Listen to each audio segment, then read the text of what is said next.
leave students without critical support services, from special education to financial aid. While the National Parents Union says this is not just a policy disagreement, it's a constitutional crisis. Congress created the Department of Education, and only Congress has the authority to eliminate it. It comes as at least 24 states are suing the Trump administration for withholding more than $6 billion in Congress-allocated funding. This is one of those moments where something really big and potentially really damaging could be getting ready to occur. I'm going to do everything that I can to stop it. The grants, which had bipartisan approval, were meant to go out to programs across the country July 1st. People but planned the Trump for that administration money. said it was conducting a review before releasing the funds, claiming the grants would be used to promote a radical left-wing agenda. Now the states are demanding Nazis. a federal judge intervene, calling the move illegal and unconstitutional. Against the Constitution, from a legal standpoint, this is not a hard case. Really? Even if the 'Cause states win apparently their it case, is. education advocates warn it may be too late to hire staff for programs meant to return at Yeah. the start of the school year, Yeah. leaving students and families scrambling. Because people have to find Nicole jobs. D'Antonio, ABC News, Washington. This is bullshit. It's just total bullshit. It's total bullshit. And it's like I can't even imagine where we find ourselves in doing this. You know, like it's just ridiculous to me. It's just totally ridiculous.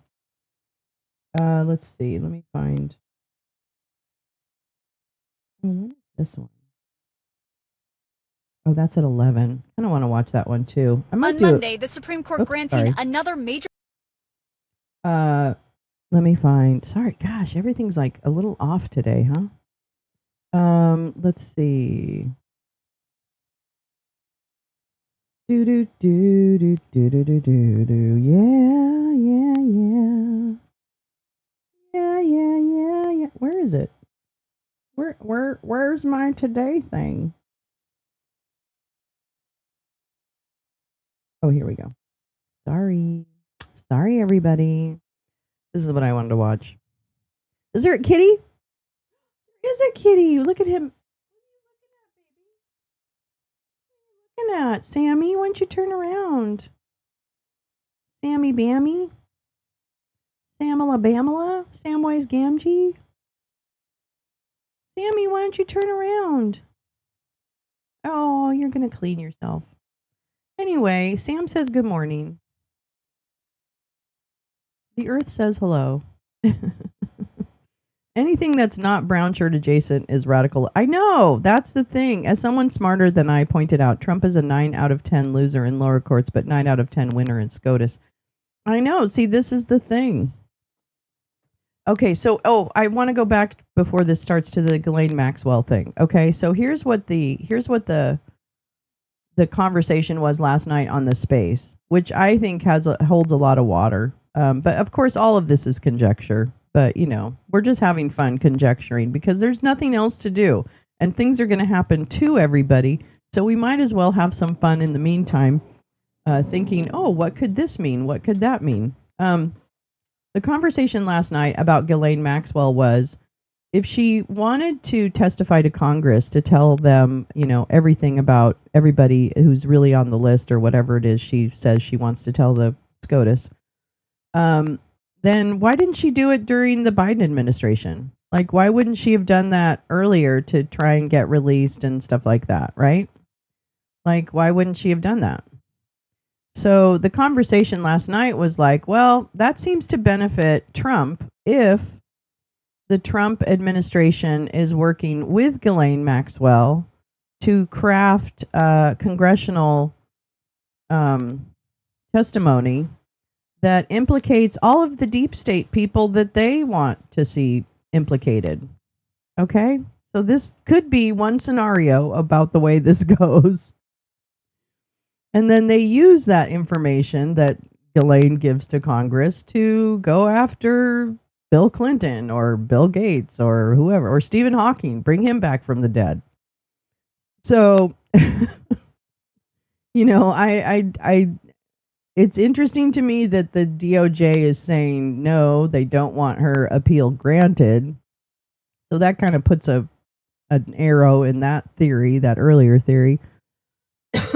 But I'm wondering, Number one, if I were her, I almost would want to stay in prison because I don't think I'd want to be vulnerable to the whims of this ridiculous, you know, abandoned administration. Hold on, I got a cough. I don't know why I have to cough. Let's take some coffee.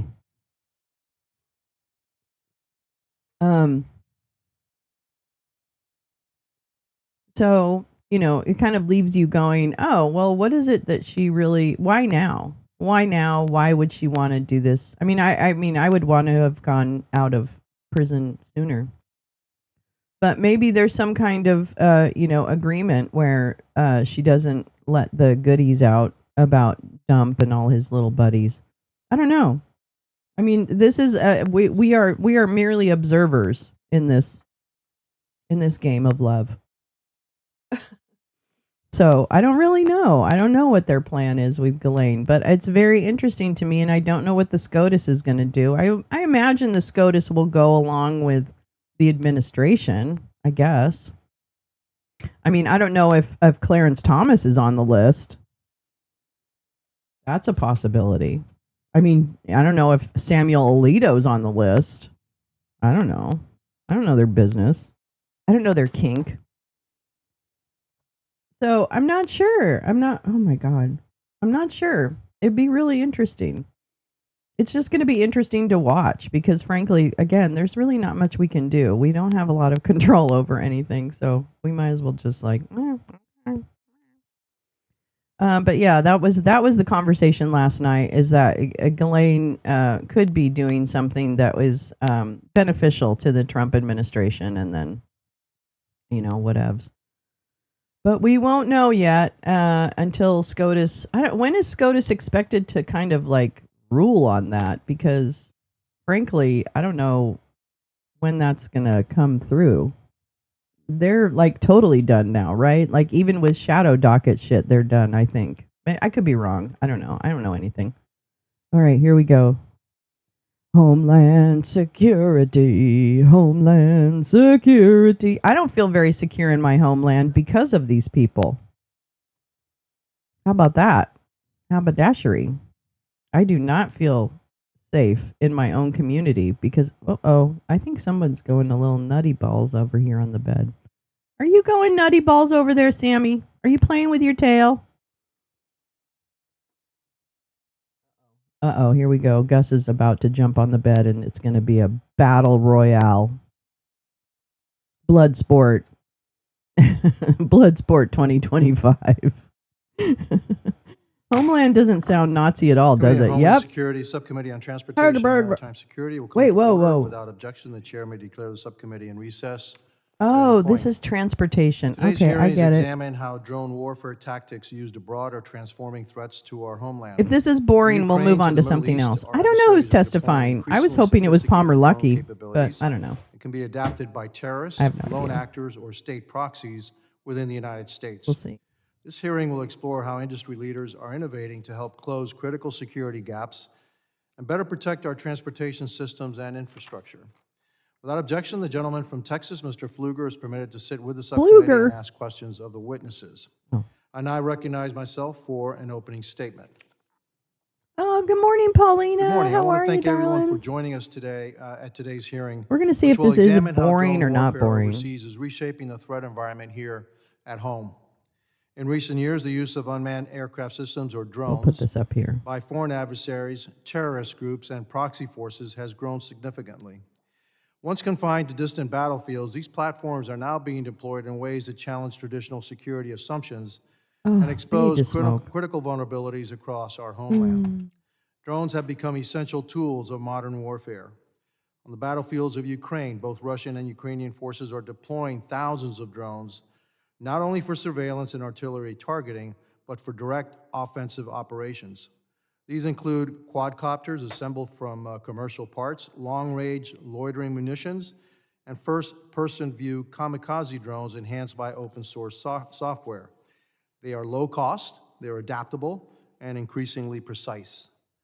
Just weeks ago, Ukraine launched a deep strike inside Russian territory using a coordinated wave of drones, damaging strategic bombers thousands of miles from the front lines. Russia continues to rely on Iranian-made Shahed drones to bombard Ukrainian energy infrastructure, saturate air defenses, and inflict lasting psychological and economic harm. In the Middle East, Iranian-backed groups such as Hezbollah and the Houthis have demonstrated the operational reach and lethality of these systems. They have targeted U.S. service members, international shipping, and critical infrastructure. The drone strike that killed 3 American service members in Jordan in early 2024 underscored just how dangerous and asymmetric this threat has become. More recently, during a 12-day conflict last month, Israel launched a series of drones and missile strikes against Iranian military sites, some originating from launch points within Iran itself, illustrating how even layered air defense systems can be bypassed using pre-positioned commercial technologies. What makes these developments more alarming is the accessibility of the technology. Many of the systems deployed abroad are constructed using commercially available components and open source software. These tools are not limited to nation states. Lone actors, extremists, networks, and transnational criminal organizations can easily acquire and weaponize drones with minimal cost and training. Here in the United States, the warning signs are emerging. Reports of unauthorized drone activity near airports and other critical infrastructure are becoming more frequent. Hundreds of sightings have been documented near military installations and sensitive energy facilities in the past year alone. Potential for a coordinated drone attack in an airport, seaport, or mass gathering is a credible and growing threat. My home district in South Florida is particularly exposed in major transportation hubs like Miami International Airport, the Port of Miami, and a dense network of energy and telecommunications infrastructure. We are a high-profile target. A single drone equipped with an explosive device or electronic warfare payload could cause significant disruption, physical damage, and widespread panic. We cannot afford to be reactive. The time to act is now. Another concern is the widespread presence of Chinese-manufactured drones operating within the United States. DJI, a company based in Communist China, commands a significant share of both the global and U.S. commercial drone market. Its platforms are used by private industry, lobbyists, and even some public safety agencies. In fact, even several DHS components have, and explicitly, used DJI's Aeroscope system to monitor drone activity near sensitive locations. While Aeroscope may offer affordable situational awareness, it also raises serious concerns about the national security risks posed by Chinese-linked technology, especially regarding data access, remote control capabilities, and potential sabotage during a future crisis or conflict with China. Today's hearings will explore what private sector is experiencing on the front lines of drone security, the counter UAS tools that are currently available, and the extent to which federal, state, and local authorities are equipped with the legal and operational capabilities to address these threats. At present, the Department of Homeland Security has limited authorities to disrupt or disable malicious drone activity. Most state and local law enforcement agencies have no authority whatsoever. This is a glaring gap in our national preparedness, one that we must urgently address as we prepare to host globally significant events like the 2026 FIFA World Cup and the 2028 Summer Olympics. We'll also hear testimony on the broader risk posed by Chinese. Do you want to look? I have the Mike Waltz thing pulled up too. The United States. These systems could be used for surveillance or even carry out attacks. If this one's too boring, we'll move on. Privacy. We have no problem. We have Dodd-Frank too. Our adversaries are adapting rapidly. Our defenses must keep pace. That means updating our legal authorities, investing in next-generation detection and mitigation tools, and partnering closely with industry and state and local stakeholders. I want to thank our witnesses for appearing before the subcommittee today and for their continued efforts to keep our nation secure. Your perspectives will help inform the committee's work as we seek to close dangerous gaps before they are exploited. I look forward to your testimony and to a productive discussion. And thank you. I now recognize the ranking member, the gentlewoman from New Jersey, Ms. McIver, for her opening statements. Good morning. Thank you so much, Chairman. Thank you to our witnesses for joining us today. Before turning to the topic of today's hearing, I want to offer my condolences to the families, friends, and loved ones of the children and other victims lost in the devastating floods in Texas last week. My thoughts and prayers are with all those impacted. As the affected communities begin to recover from this tragedy, I hope our committee will soon have the opportunity to examine what went wrong and ensure our government can better respond to future disasters. I also want to thank the brave first responders who helped prevent further loss of life, including Coast Guard Petty Officer 3rd Class Paulina, Scott that's a good, Ruskin of New Jersey, that's an interesting and point. the other Coast Guard members on board Helicopter 6553 who helped save many lives from the floodwaters. The emergency response in Texas is actually relevant Yes, to today's FIFA should hearing, cancel. as one helicopter involved in the rescue and recovery operations had to be grounded after a collision with a private drone flying in restricted airspace. The incident goes to show the threats drones can pose even when operators have no ill intent, and the need for more robust government capabilities to address such threats. Didn't see you either. In recent years, drone usage has become commonplace across drones. a wide range of applications, from emergency response to farming to photography and news coverage. Drone operations provide benefits to businesses and hobbyists alike. As drone activity increases, we must ensure the government has the authorities and resources necessary to take action against drone operators who do not follow the rules, including both careless and clueless operators, as well as those who may seek to use drones to carry out attacks. Though such large-scale attacks have yet to occur within the United States, our critical infrastructure, mass gatherings, and government facilities are vulnerable to being targeted, especially by lone wolf actors. With the World Cup coming to the U.S. next year, including to MetLife Stadium in my home state of New Jersey, as well as the Olympics coming in 2028, the need for Congress to extend and expand the government's counter-drone authorities have never been more pressing. In October 2018, Congress passed legislation providing the Departments of Homeland Security and Justice with limited authorities to detect, track, intercept, and seize drones. However, just a few months later, incidents at Gatwick Airport in England and my home airport, Newark Liberty International Airport, displayed the inadequacy of CUAS capabilities as drones shut down airport operations, disrupting travel for thousands of passengers. Given this subcommittee's jurisdiction over transportation security, I am hopeful that any expansion of authorities provides a path forward for protecting airports from drones. Yes, Last year, New Jersey was again the focus of media attention as the public reported spotting large numbers of drones and unknown aircraft flying over our state. Further investigation revealed that the aircraft were most likely authorized flights, but nevertheless, are you kidding? He has the original in the Oval and wouldn't give it back. No, that's not true. That's not true. Moving forward, Congress must act to extend and expand authorities in a matter that provides the capabilities needed to counter the threats we face. At the same time, we must ensure counter-drone systems are operated in a safe and responsible manner that does not impact the safety of commercial flights or violate individual privacy rights and civil liberties. I hope the Republican majority will prioritize moving legislation to address counter-drone authorities soon. I'm going to tell you what. I'm going to make an executive decision. With that, I yield back. Whoa. I want to thank the ranking member. Other members I must have everything. I have everything on that. May be submitted for the record. Okay, I actually am going to switch to the Mike Waltz UN hearing.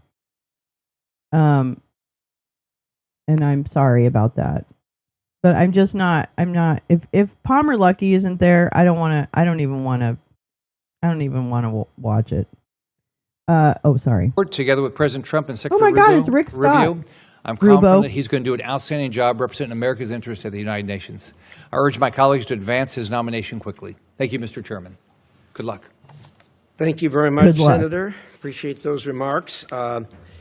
Now, Senator McCormick is going to introduce Christine Turretti. However, he's traveling with the president in his home state and has asked me to read the introduction. I'm honored to do that. And so on behalf of Senator McCormick, quote, committee colleagues, I'm sorry I cannot be with you in person for today as I welcome President Trump to Pittsburgh. But I'm grateful to the chairman for allowing a statement of appreciation and support for my friend Christine Turretti, the nominee to be ambassador of the United States to the Kingdom of Sweden. A pioneer in many walks of life, I first met Christine when my father was the chancellor of the Pennsylvania State System of Higher Education, and she was a trustee, and she has been a dear friend ever since. As a businesswoman, she's the former chairman and CEO. I don't even want to watch it if Palmer Luckey isn't there. The largest privately held land-based drilling company in the United States. She serves as vice chairman. You posted a story. Oh, excellent! Thank you, and Neil. is a former director of the Pittsburgh Federal Reserve Bank. As a passionate philanthropist, Christine has served on many nonprofit boards, including the International Medical Corps, the Andy Warhol Museum, the Gettysburg Foundation, and has dedicated energy to training programs designed to educate, empower, and advance women. There we go. Christine is also an extraordinary force in politics, supporting candidates and party organizations at the local, state, and national levels. She serves as the National Committee Woman of Pennsylvania to the Republican National Committee and was previously the co-chair of the RNC Finance Committee. She was one of the people I consulted first and relied on the most when I ran for the Senate. Finally, and most importantly, she is the mother to 3 sons, Joe, Max, and Matthew, who are the prime motivators for her drive to serve and babies provide a out of her better future for vagina. America. Her astute business acumen, selflessness, and political leadership make her an ideal nominee to lead in this important their post. office. And Yeah, I'm certain office. she will honorably represent President Trump and the United States as our next ambassador in Stockholm. I encourage my colleagues to vote to confirm the extraordinary Pennsylvanian and American. Oh my God, Very you're good right, remarks. Neil. Christine, welcome. Glad to have you here. Okay, wait, I'm going to read this quickly. President Dump revealed that FIFA officials gave him the Club World Cup trophy ahead of Chelsea's win in inaugural competition's final. Before the showpiece game at MetLife Stadium, New Jersey, Dump told broadcaster DAZN, that's that boxing channel, that he was gifted the trophy and that it currently sits in the Oval Office. FIFA President Gianni Infantino visited the White House along with the trophy in March. They said, "Could you hold this trophy for a little while? We put it in the Oval Office," Trump said. And then I said, "When are you going to pick up the trophy?" He says, "We're never going to pick it up. You can have it forever in the Oval Office. We're making a new one." And they actually made a new one. So that was quite exciting. It's in the Oval right now. What? This meant that despite upsetting the odds with their triumph over European champions Paris Saint-Germain, Chelsea had to make do with the replica trophy. Trump also quipped he could write an executive order changing the name of soccer to football. They would call it football, but I guess we call it soccer, Trump said, referring to the sport's name throughout much of the world.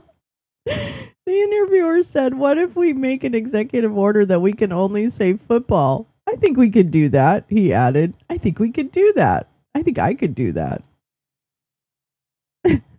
Trump grabbed headlines throughout Sunday's final. He was jeered when he appeared on the stadium screens alongside First Lady Melania Dump, and again when he walked onto the pitch to present medals to the players with Infantino, who confirmed last week that FIFA opened a new office in New York City's Trump Tower. Are you kidding me? Are you kidding me? Fuck FIFA. More confusion was sparked online when the president remained with the Chelsea players on stage as they celebrated, having already handed Captain Reece James the trophy. After the match, players from the English Premier League club admitted they didn't expect the president to stay with them. "I knew he was going to be here, but I didn't know he was going to be on the stand when we lifted the trophy. I was a bit confused," yes, Cole Palmer, who scored twice in the game, told something media. "They told me that he was going to present the trophy and then exit the stage, and I thought he was going to exit the stage, but he wanted to stay," Captain James added. Oh my God. That's insane. Thank you, Neil, for that. Well, we're going to proceed now, and so that everyone knows where we're going here. Yeah, where are you going? I'm going to give an opening stastatement. Oh, I'm going really? to then yield We might to go through Senator that. Shaheen, who will do likewise, and after that, we'll hear fraud and abuse that are endemic of maintaining international peace and security. Mr. Yes, Waltz, absolutely. I trust that you will work with President Trump to right the many wrongs that exist today at the United Nations. Ms. Toretti, the U.S.-Swedish relationship has been built on years of strong diplomatic engagement and security cooperation. Sweden's entry into NATO, something I worked hard on getting done, brought its highly capable armed forces and defense industrial base into the alliance and has made us stronger and safer. Sweden has always recognized its responsibility for its own defense, and now it is deepening its commitment to our shared security by committing to NATO's new pledge to spend 5% of its GDP on defense. It is important that we help further deepen that integration into our alliance alongside with our partners in Europe. This is a critical time as China and Russia are making designs on the Arctic and contesting areas of shared U.S.-Swedish interest. And as you know, Sweden is on the front line of dangerous developments in the Baltic Sea, from the sabotage of critical infrastructure to the reckless behavior of Russia's shadow oil fleet and increasingly provocative Russian military activity. And they sail merrily along. FIFA just cannot not have assholes in charge of it. Like, it seems to always have the worst person running it. Our relationship. Mr. Arrigo, Portugal is an important ally of the United States, and there are many opportunities for us to deepen cooperation. Portugal has made commitments to increase spending in support of NATO's defense, and the U.S. must remain committed to ensuring it reaches their goal. The U.S. must also work with Portugal to address the critical risks it faces from heavy Chinese investment.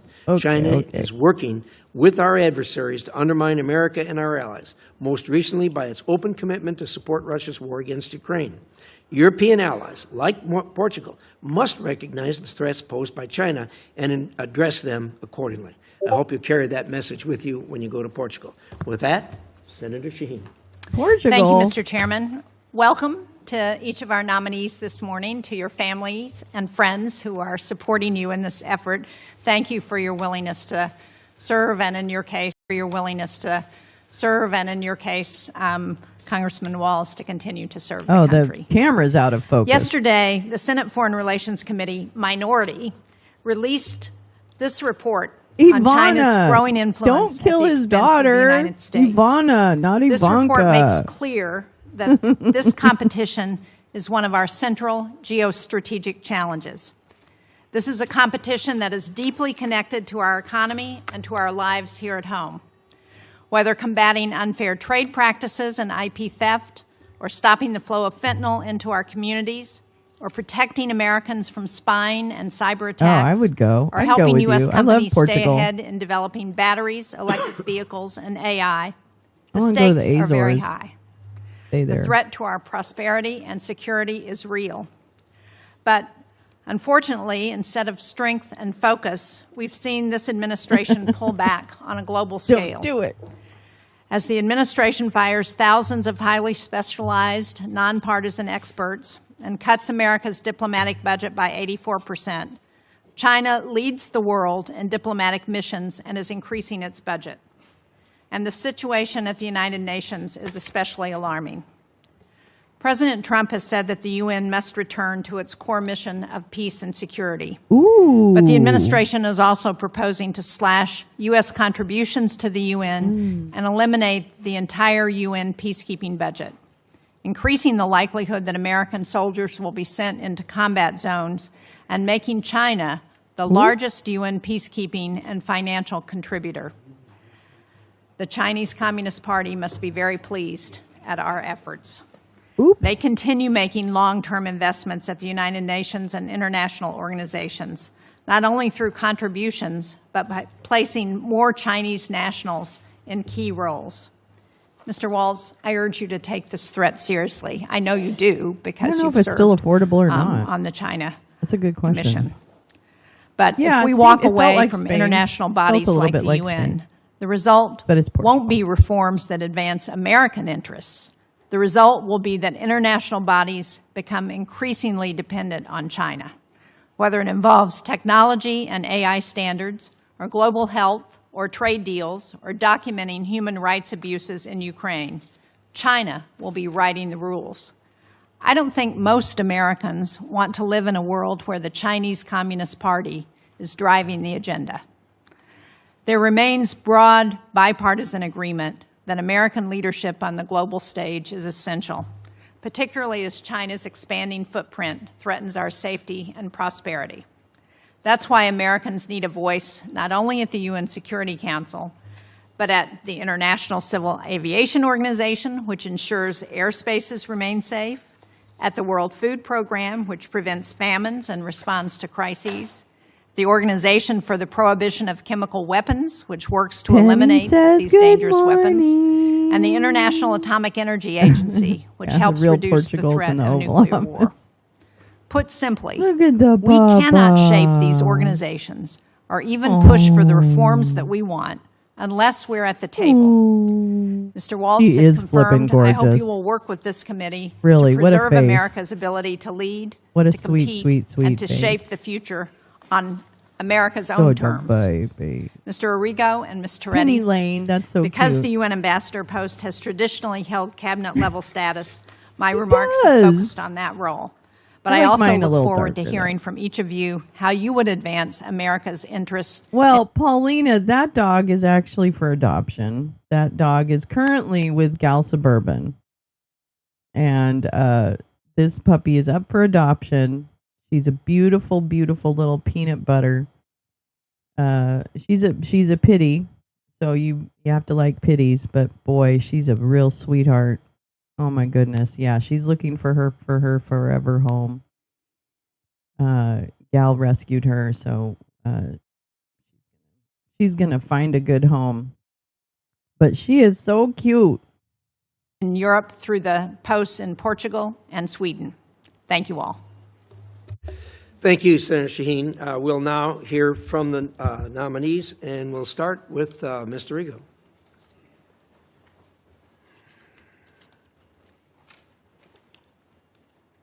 It's okay, Paulina. Chairman Risch, okay. Ranking Member Shaheen, and members of the committee, thank you for the opportunity to appear before you today as President Trump's nominee to be the United States ambassador to the Portuguese Republic. I'm enormously grateful and honored by the confidence President Trump and Secretary Rubio have placed in me. I am blessed to have a wonderful and supportive family, my wife Megan, my daughters Alyssa, Angela, Amanda, my brother Jim, my sister Virginia, my nephew Freddie, and my good friend Pat, who just flew in this morning. Thank you, Senator Graham, for your gracious introduction. If confirmed, I pledge to serve my country honorably, to advance our core national interests, and to always put America first. I've been a successful entrepreneur and business leader for over 30 years. During this time, my experiences have given me deep expertise in managing teams, and he sells furniture in New Jersey. No, he doesn't. And most of all, building relationships. Okay, good job. I'm confident that my professional experience and business acumen delivered over 3 decades will enable me to represent and advance U.S. interests effectively and carry out the mission President Trump has entrusted to me.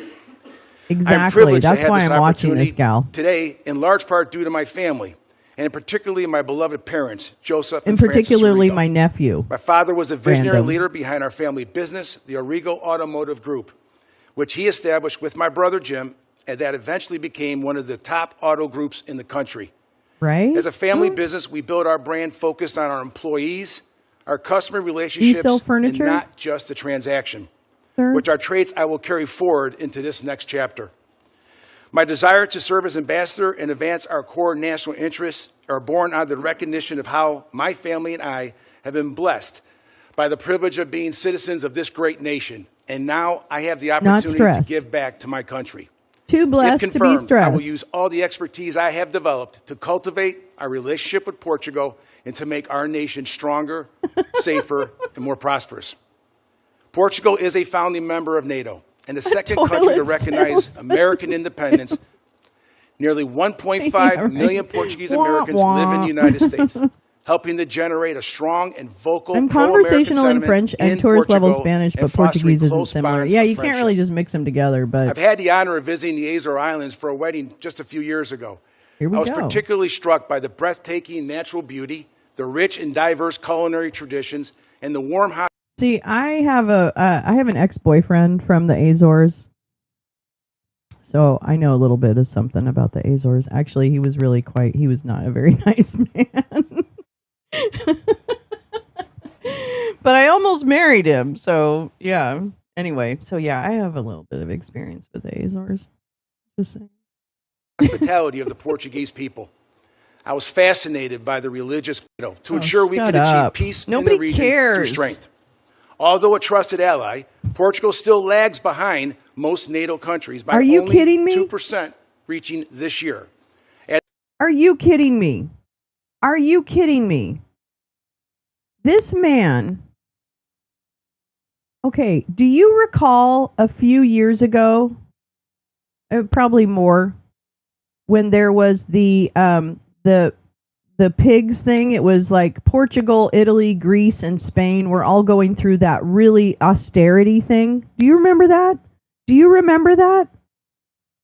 Do you remember that? I remember that. Where Portugal was really up against the fucking wall. Am I misremembering this? Because this motherfucker just whined about the fact that Portugal just this year reached the 2% of their annual budget going to defense, aka NATO or whatever, right? This is the man that you want being the ambassador to a country where he doesn't even have the respect for that country in terms of what struggle they've had over the decades? Are you kidding me? That is disgusting to me. This man is disgusting. How dare you? How dare you put someone in relationship with Portugal who has no respect for that country? Fuck this guy. Fuck this guy. As ambassador, I will work with Portugal to help increase defense spending with the Hague Defense Why? Commitment of 5%. Why? And ensure Portugal does its You know fair what that share does? and contributes to more. Do you know what that does? You know what that does? Do you know what's happening in the UK right now? Do you know what's happening in the UK right now? Yeah, putting a 30% tariff on their goods won't help either. Thank you, Lee.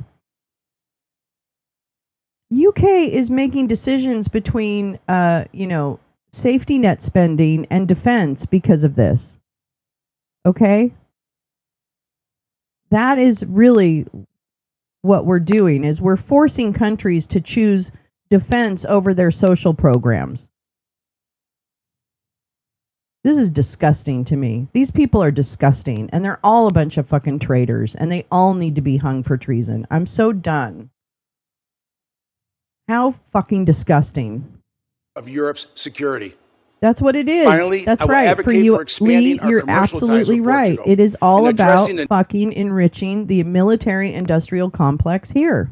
That is exactly what it is all fucking about.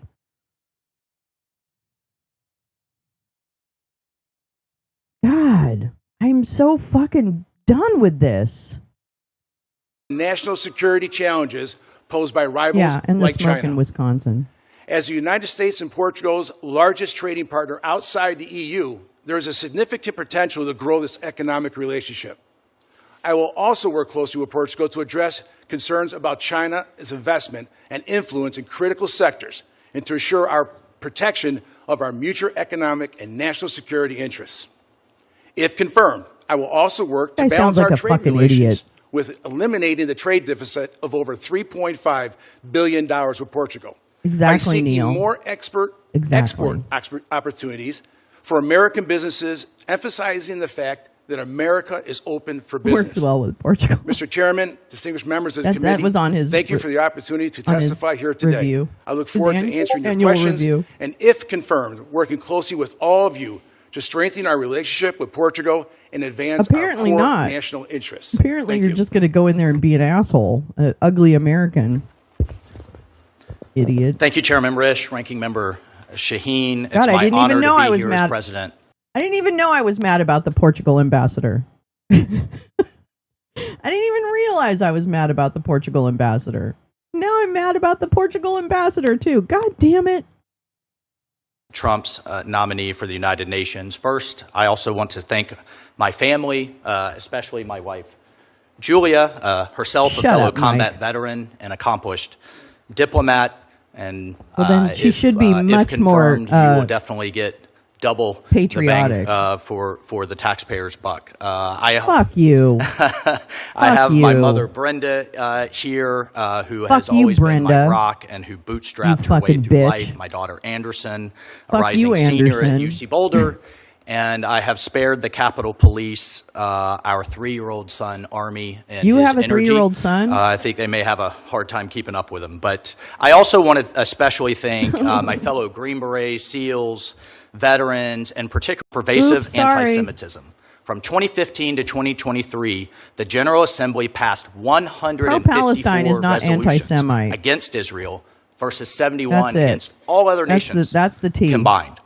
UNRWA in Gaza, with its staff involved in the October 7th massacre, Karen, its is that schools teaching anti-Semitic Sicilian? hate Yeah. must be dismantled.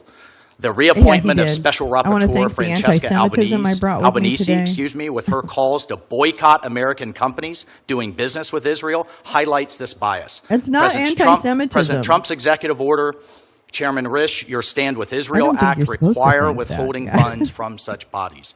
And I fully support Representative Elise Stefanik's proposal for an Abraham Accords caucus within the UN. Caucus?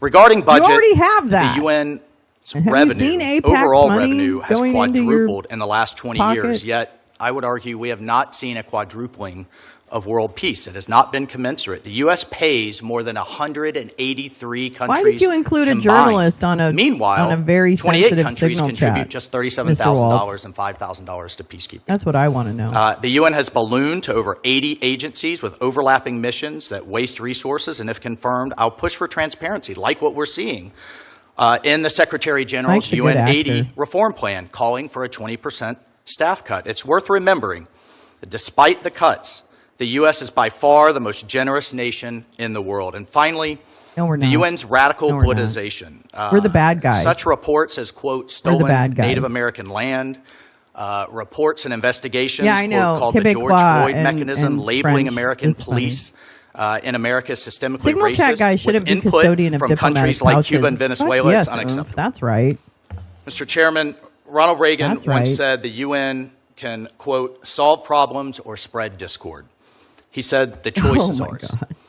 In just 6 months, President Trump has brought dozens of hostages home, justice for our Abbey Gate Gold Star families, secured the border, denied Iran a nuclear weapon, brought ceasefires to conflicts in Africa, the Middle East, and Asia. Oh, stop. Yet there is still You weren't tremendous part of work that to at be done. all, and those I'm things confident aren't under real. this president's So there. leadership, we can continue to spread peace and prosperity, and I'm confident we can make the UN great again. Thank you, Mr. Chairman. Yeah. Thank you. Right, Mr. Karen. Waltz. Ms. Toretti. Put your fucking thing on, you stupid cow. Put your fucking microphone on, you stupid start again? bitch. We heard you. Go ahead. I'm pretty loud. It's an Yeah, honor yeah. to That's be not here a today fucking compliment, as bitch. the nominee for ambassador to the Kingdom of Sweden. I'm deeply grateful to President Trump for Are the you trust drunk? and honor he has Are you placed drunk? to me with this nomination. I am committed to Are you serving drunk? the United States with dedication Real and Housewife. integrity, and I look forward to working closely with Integrity? the esteemed That's not even committee possible. to advance our nation's interest in Sweden. It is a humbling experience indeed to be advance our nominated interests? for a Oh, okay. position such as this. Yet I sit before you today prepared to share with you how my experiences in business, philanthropy, and public service Oh my have God. prepared me for this She's a moment. trophy wife. Before going further, however, perhaps my greatest accomplishments are what I consider to be my greatest gifts. My sons, Joe, Max, and Matthew. I am proud of the men My they have grown up to sons. be. The three of them are my pride She's and like joy, a Tina and my Peters. She's concern giving for me their Tina future Peters vibes. was the primary motivation which I see her compelled in a me prison to cell political someday. activism many years ago. And I am so glad Day to after have the my envoy son said that, Matthew Trump here came out with me another today. erase the border. Oh, jeez, My fucking journey He's not to gonna, sitting before he you can't today take over. He began can't fucking take over arguably a in park. 1990 when I assumed leadership of our family business, the S.W. Jack Drilling don't give a Company, fuck about their following kids. the sudden passing of my Oh, father. Brazilian Portuguese is different too. Despite That's what right. many thought oh, that's right. of I me heard as that, a young Jim. woman finding my way in a field She's got the dominated yodeling by going men, on. I succeeded and continued to forge a I career went to deep lunch in with my leadership girlfriends, experience, and then business we acumen, decided and volunteer service. we'd be Today, I'm the chairwoman of S&T Bank Board, a board I have been proud to serve since I'm ahead of a bank. 1987. Less than 10% of publicly held companies are chaired by women, and Oh, my fuck you. tenure as chair is going into know its what? 8th year. Honey, I don't give a shit if you have a pussy. I don't give a shit. Guess what? There's a lot of fucking asshole women that run companies and run boards, okay? Just because you have a vagina doesn't get you entry into the woman card because you're an idiot. And so we're kicking you out. We're kicking you out, bitch. Go to Sweden. Because you're gonna anyway. Yes. Oh, that's right. Her uterus is her greatest achievement. That's right. I forgot. Max, John, and Luke came out of her vagina. I get it. Okay, fine. Throughout my adult life, I have sought to bring my experience in business to support a wide range of nonprofit organizations. Oh, really? From supporting the creative arts because as you chairman sat on of a the bunch Andy of Warhol boards. Museum, Oh, God, to yeah, director I of the know. NCAA You work so Leadership hard. Advisory Board, Oh. to the vice chairman of the Pennsylvania State System of Higher Education. Well, that's ridiculous. For those of you who know me, you know I care deeply about creating opportunities for women in the workplace Bullshit. and in the Fuck community. you. I am proud to Fuck have you. founded numerous programs that train and nurture women in the political arena.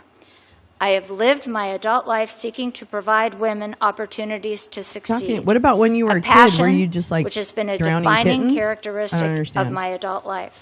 Her head is As too a big. native Yeah. of rural Yeah. Pennsylvania, serving my community has always remained at the forefront.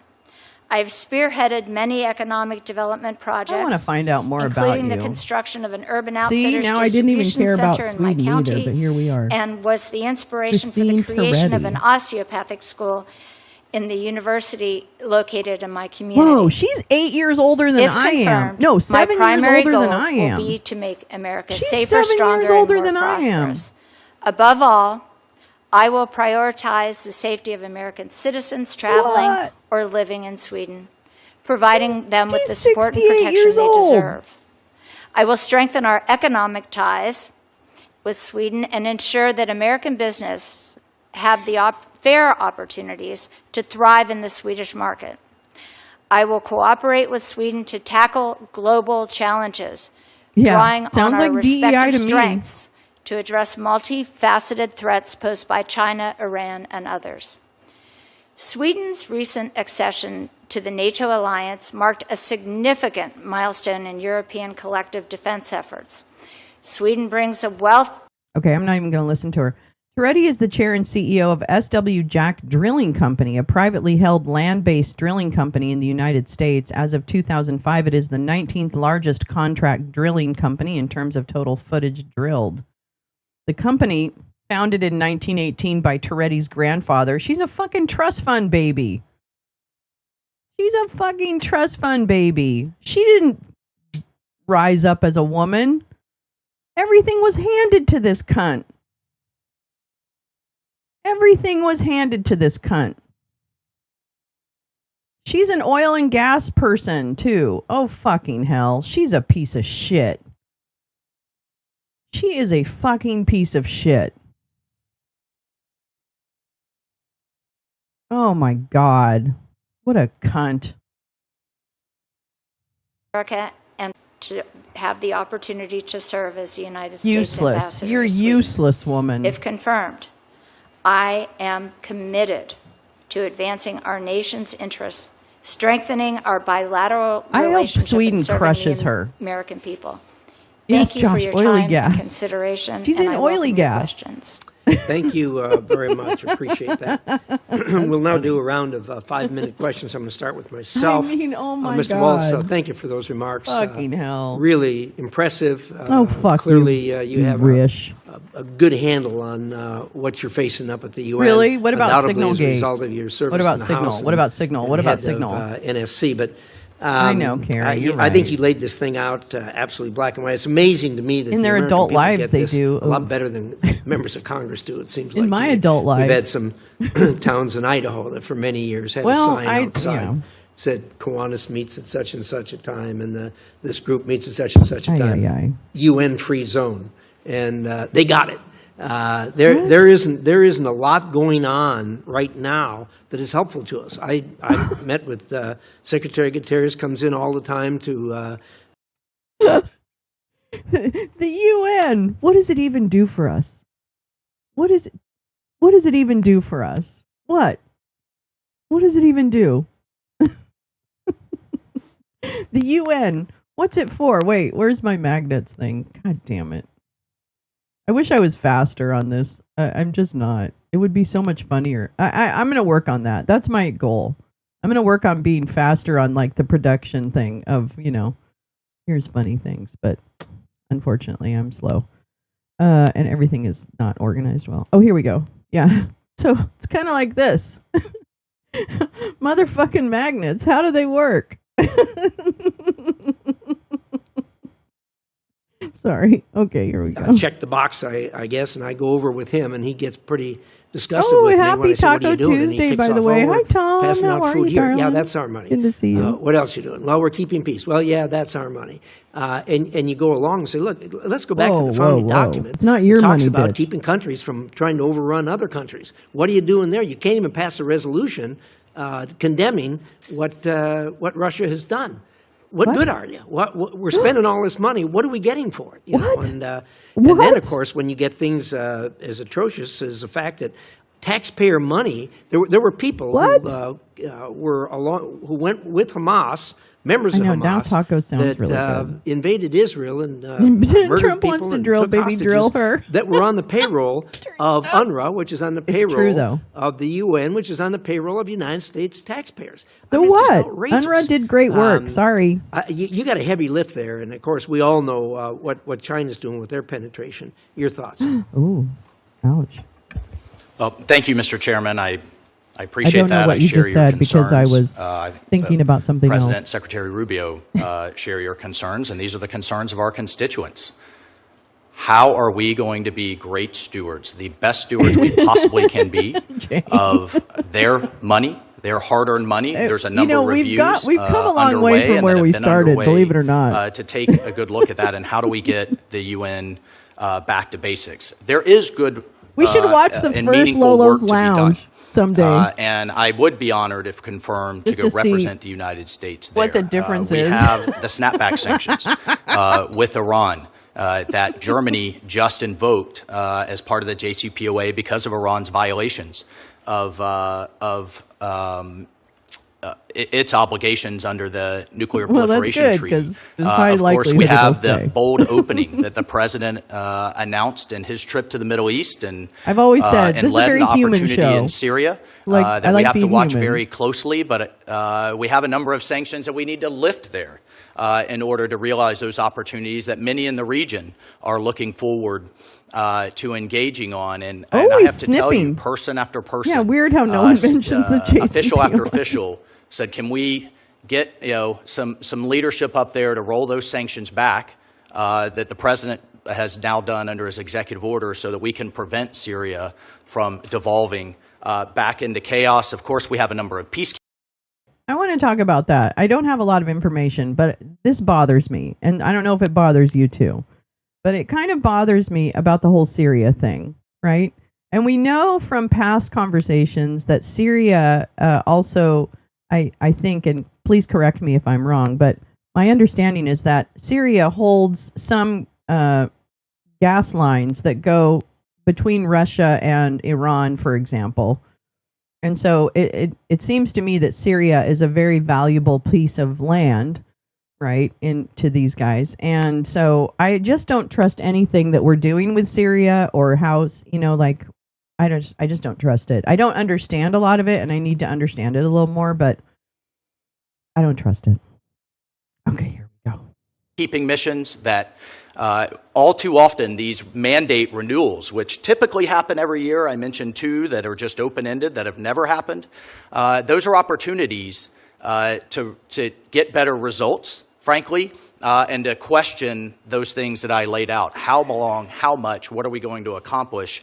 And then, of course, we have the General Assembly, the world leaders assembling this September. So if confirmed, there is a lot of work to be done. I do think there's some goodness to be done, but it must come on the back of major reform. And I've sat in many House hearings where we've talked about reform. We don't see it implemented. Yeah, I think under this president's leadership Pipelines and cables. and under the secretary's leadership, it's time to get to work. Exactly, Lee. Exactly. And this is why well, Mr. Rigo, I'll take a quick run at you. I feel like shit's people in America happening seem to and have a it's pretty not good, really getting a lot of view attention. Of Portugal. in that we've way. had a good relationship with them. They appear to be a good friend. They got a couple of soft spots, obviously. Number one, China's got the deepest penetration of Portugal than any country in Europe. And the second thing is they can't even get to the 2%, let alone the 5% that we're demanding now. You're going to have to get them there. And, How? And How's he going to get them there? Bring them to their senses and dealing with China. Your thoughts? What? Thank you very much for that. The rest of the world doesn't fear China a lot. They have okay, been, not like we do. Over decades, they've been down at the bottom, 25 out of 32 or lower in defense spending.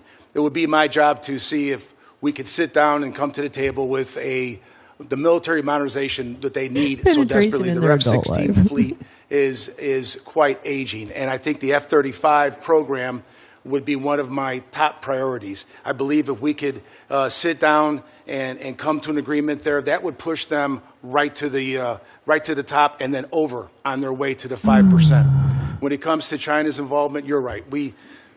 I've noticed as a private citizen, I've done some reading where really? Is it right to have some of the largest companies in China be owning some of the energy companies in Portugal? Is it right to have construction companies owning some of the largest CCP companies owning some of the largest construction companies in Portugal? That probably would need to be discussed. So if what confirmed, are you going to tell another I would like to sit and discuss all the threats that we have between. You're going to tell another country what to do? You're going to tell a sovereign country what the fuck to do with their construction, their infrastructure? Here's some things I've thought of. Yeah. Here's some things I thought about. Between the energy sector, the construction, and the defense spending. Wait, this is important. Follow the F-35. China made an exact replica, and the U.S. is pissed. I wondered about that, Lee. Thank you so fucking much. Because they kept talking about this F-35, and I'm like, what is the deal? Why is this such a big fucking hot button? And it's very interesting. Thank you for that. I wondered about that. With Portugal to get them to God, do their you guys fair are share. so smart. Oh, look, we have a kitty. Thank you, Mr. Oh, we Chairman. have two kitties. Excuse me. Mr. Waltz, these last few months have illustrated how China is all too eager to take advantage of our disengagement at the UN and around the world. And while we may not all like what some UN institutions do, if we aren't at the table, we can't influence the agenda. I love Lee's appearances on Spaces. Do you agree that if confirmed, a central responsibility of your role at the UN will be to ensure that the United States is present, able, and willing to counter the PRC's growing influence at the UN? Thank you, Senator Shaheen. I appreciate the question. I agree. It's absolutely critical.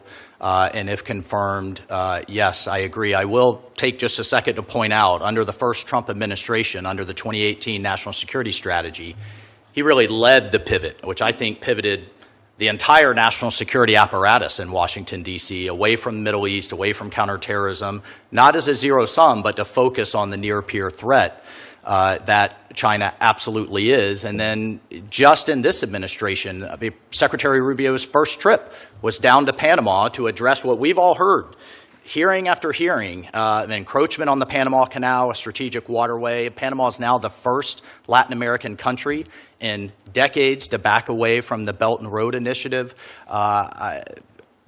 the malicious behavior, but also the potential of the Chinese Communist Party, the malicious behavior, the potential of the relationship, I should say, will be top of mind for me. I know it is for the Secretary and the President.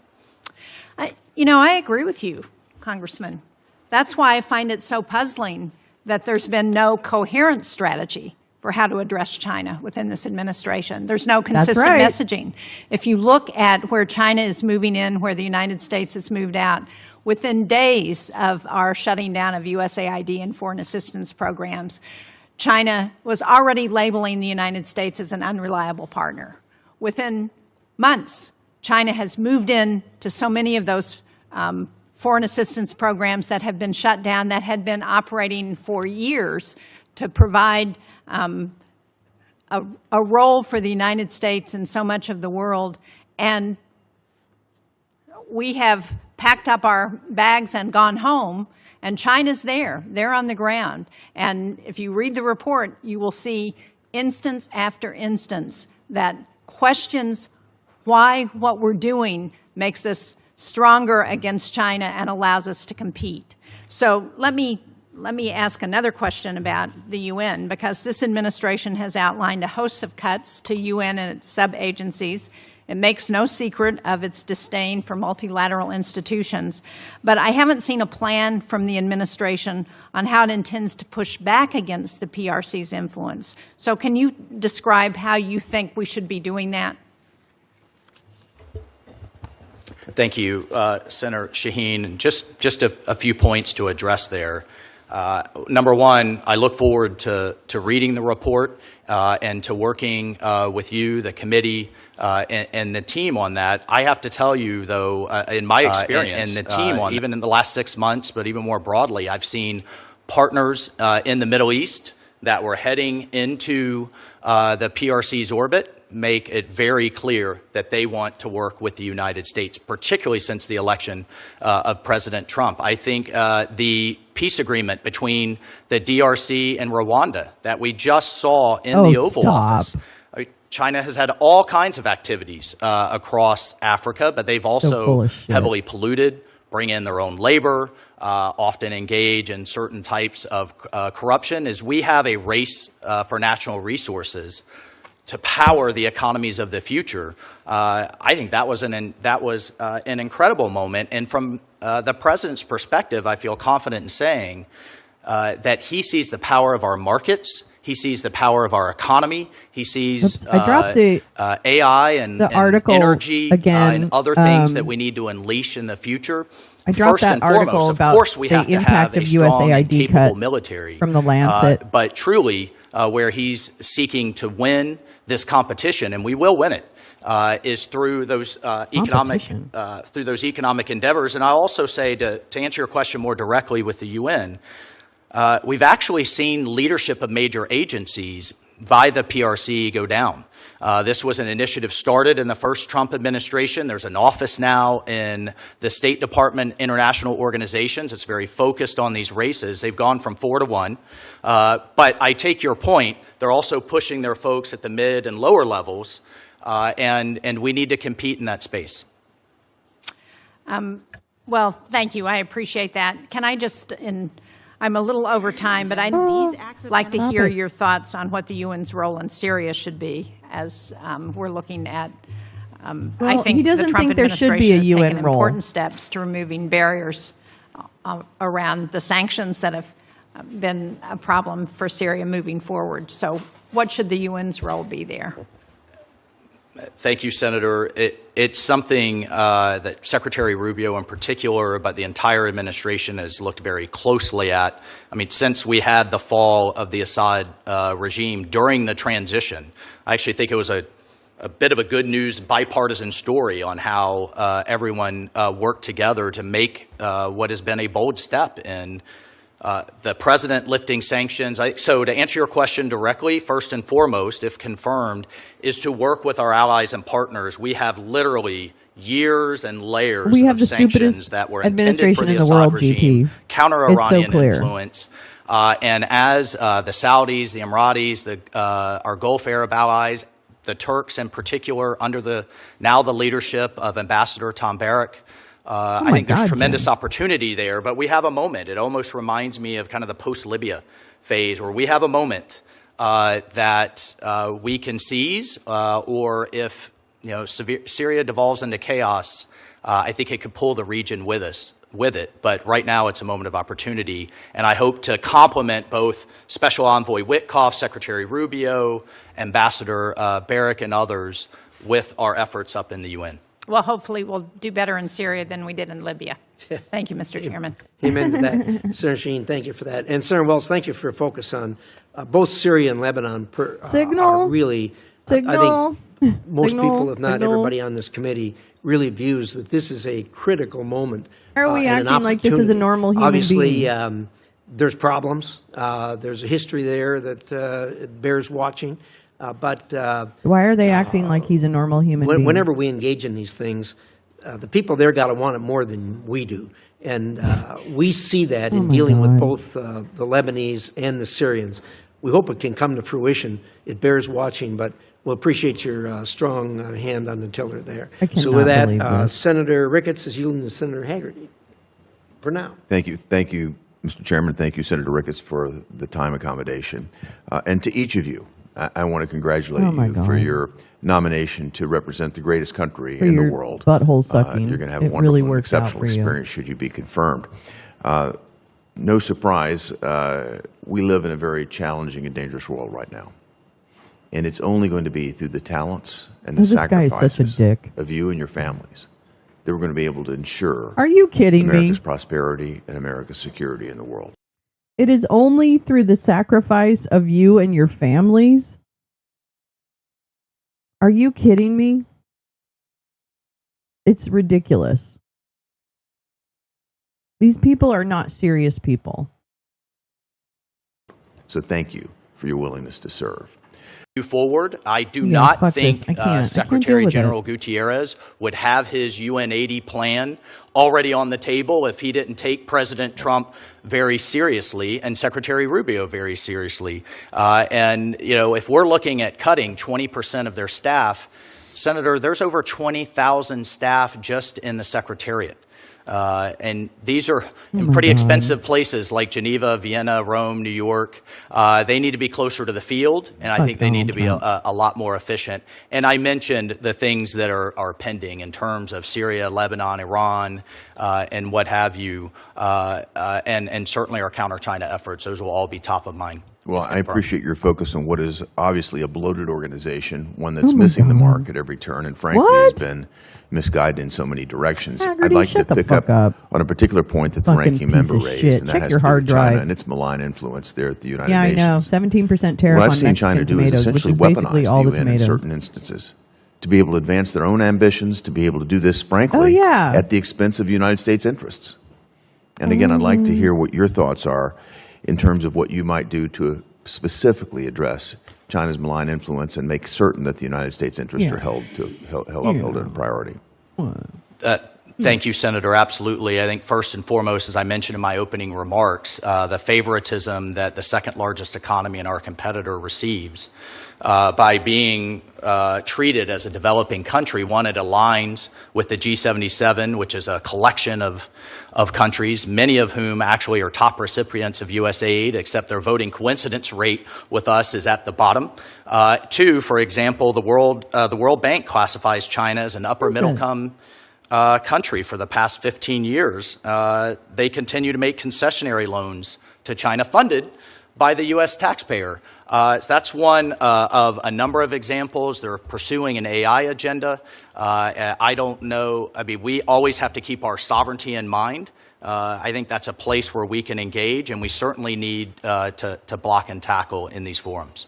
Well, we look forward to working with you, and I want to thank Senator Ricketts for allowing me to move forward in time. Thank you, Mr. Chairman. Thank you, Senator Hagerty. Senator Merkley.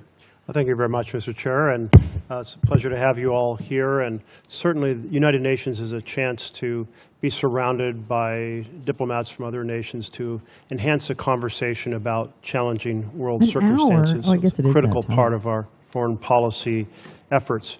I wanted to mention a couple different issues. I think you'll be okay, One Max. is that Secretary Rubio, as a senator, I don't worked actually eat tomatoes together that with much. me on the Uyghur Forced Labor Prevention I would be Act. honest.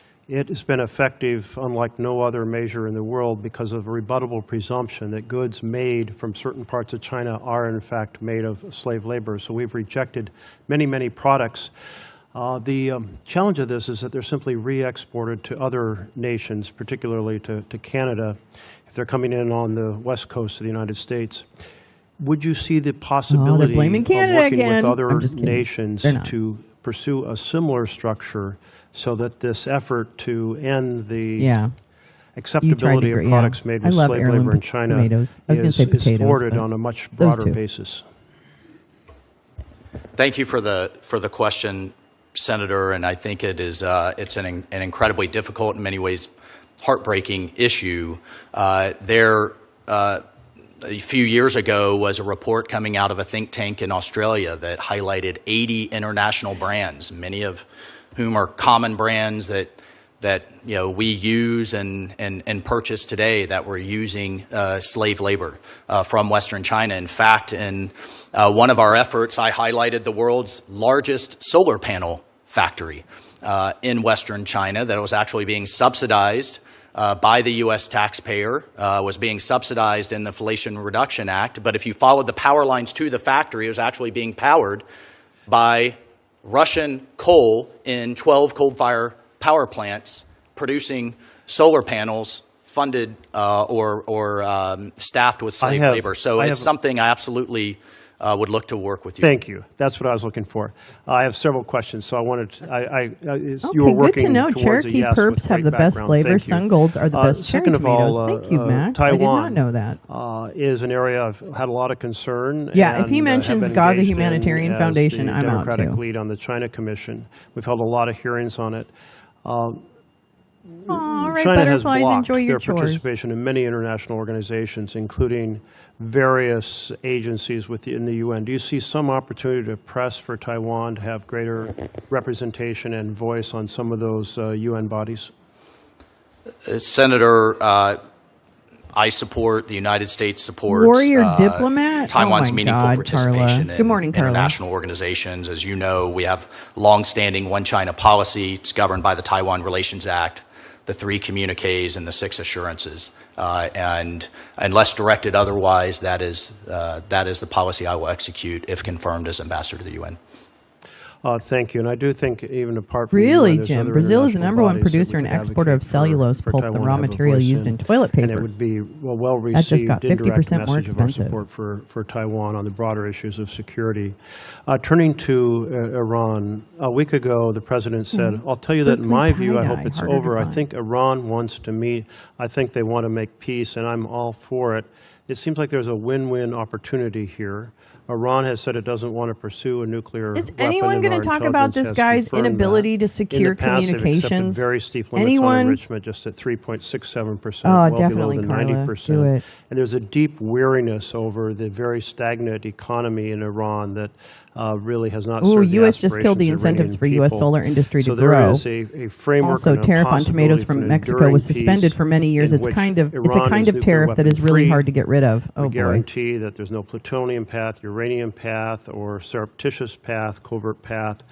That they stop supporting militias through the arc that extends clear to completely Syria self-inflicted and Lebanon, wound, and that there's a more prosperous economy, so the Iranian people return to being kind of full members of the international community.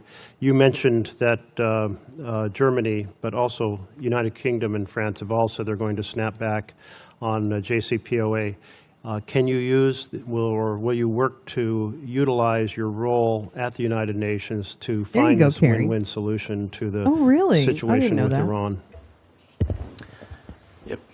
Thank you, Senator. And when I, just to clarify, when I mentioned Germany, my understanding is Germany is actually, as part of the E3, has actually triggered the mechanism. Karen. As you know, there is a multi-week cure period and then another 30-day period before the snapback provisions expire on October 18th. So if confirmed, yes, I would fully engage in that process and have been working with our allies, as has Special Envoy Witkoff, again, JCPOA. And Secretary Rubio.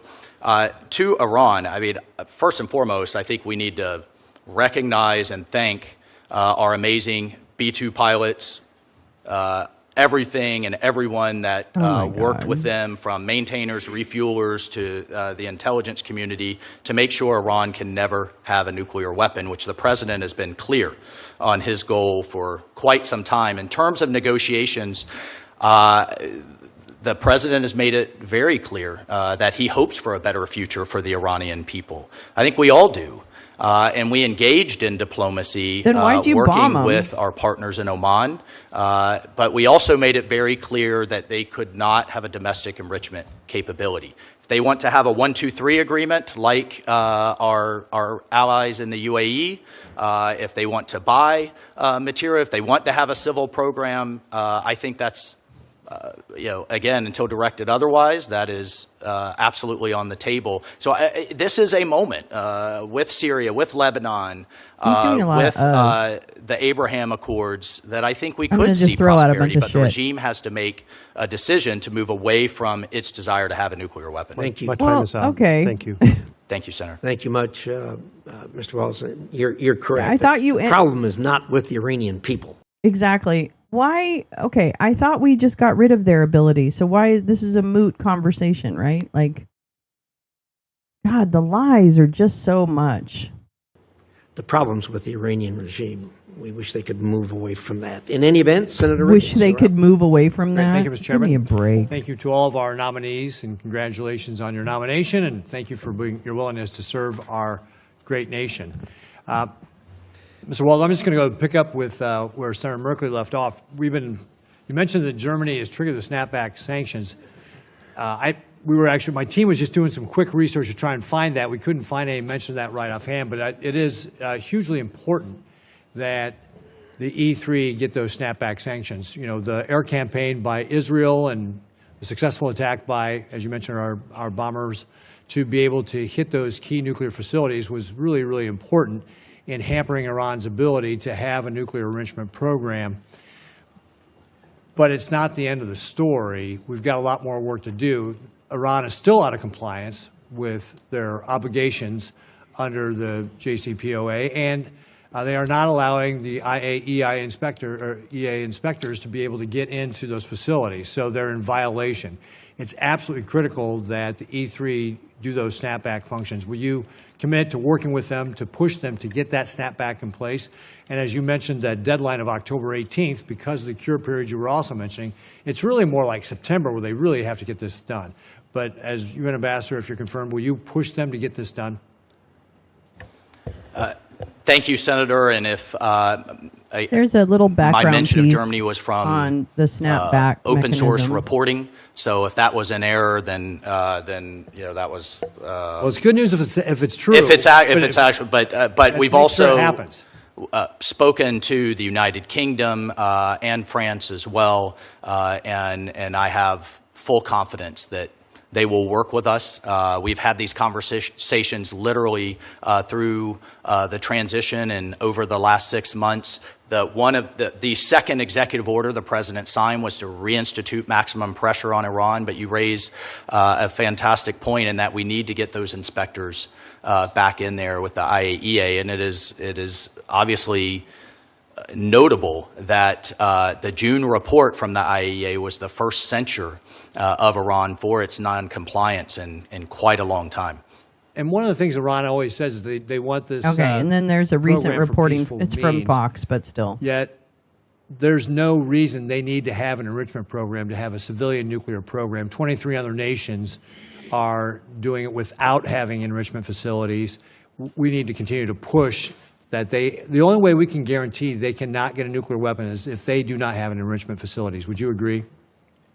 I would, both the president and this the secretary I don't know too much about, have said, actually, Senator, Kerry. and I think the most amazing aspect of this episode was that the president truly I would have to read up on sought diplomacy the first. JCPOA. He took bold and decisive action along with our ally Israel, and then immediately returned the situation right back to a ceasefire to again engage in diplomacy. So when President Trump says he puts diplomacy first, I've seen it firsthand, and I would be honored if confirmed to continue to participate in it. Well, let's talk about one of our best friends in the Middle East. Certainly is Israel, And you mentioned in your opening remarks the anti-Semitism that is just rampant in the United Nations. And I think you gave the stat that there were more resolutions targeting Israel than all other nations combined by double. Okay. Listen, Israel is ethnically cleansing Palestine. Period. Full stop. Criticizing Israel for their ethnic cleansing or their policies of settlers and all the rest of it and land grabs is not anti-Semitism. Now, I understand that it's very convenient for this regime to make that point over and over again and equate the two, but they are not equatable. And only weak minds equate those two things. That's the T. And it's just stunning what the European, what the United Nations has done. So, as the UN ambassador, if you confirm, this is AIPAC talking. What specific actions can you take to shut down this anti-Semitism at the UN and the anti-Israeli? Yeah, what are you going to do? Are you going to what? Well, this is a thank you, bullshit Senator. question. And it is pervasive. I could probably spend the rest of this hearing, sadly, highlighting the anti-Semitic activities. One aspect of which is known as Article 7 in the Human Rights Council, that Israel is the only nation with a standing mandate to highlight its, quote, human rights abuses every single meeting, and it's been going on for decades. I mentioned the number of resolutions just this year. Of the Palestinian we're on track people for that has been going on type for of disparity decades. in 2025. I support the Secretary's call for sanctions. I reject all of that on stupid, the Special Rapporteur, stupid argument. Francesca Albanese. I think she is the poster child for anti-Semitism in the UN. And I Why think are we you have going to take after a step individual back and people? address and work with both Israel and work with our allies on why this continues to happen. I understand the humanitarian crisis in Gaza, but I will say over and over again, if Hamas would lay down their arms, I don't even know, is Hamas even firing anything? Their Literally, own people, can someone tell me? The fighting would stop today. Can someone fucking tell me? Because I don't know. I don't know. Can someone tell me? Is there actual evidence that Hamas is routinely fighting and shooting back? Is there any evidence of that? I really want to fucking know. Because frankly, for months, I haven't heard anything of a Hamas attack. They haven't proven anything.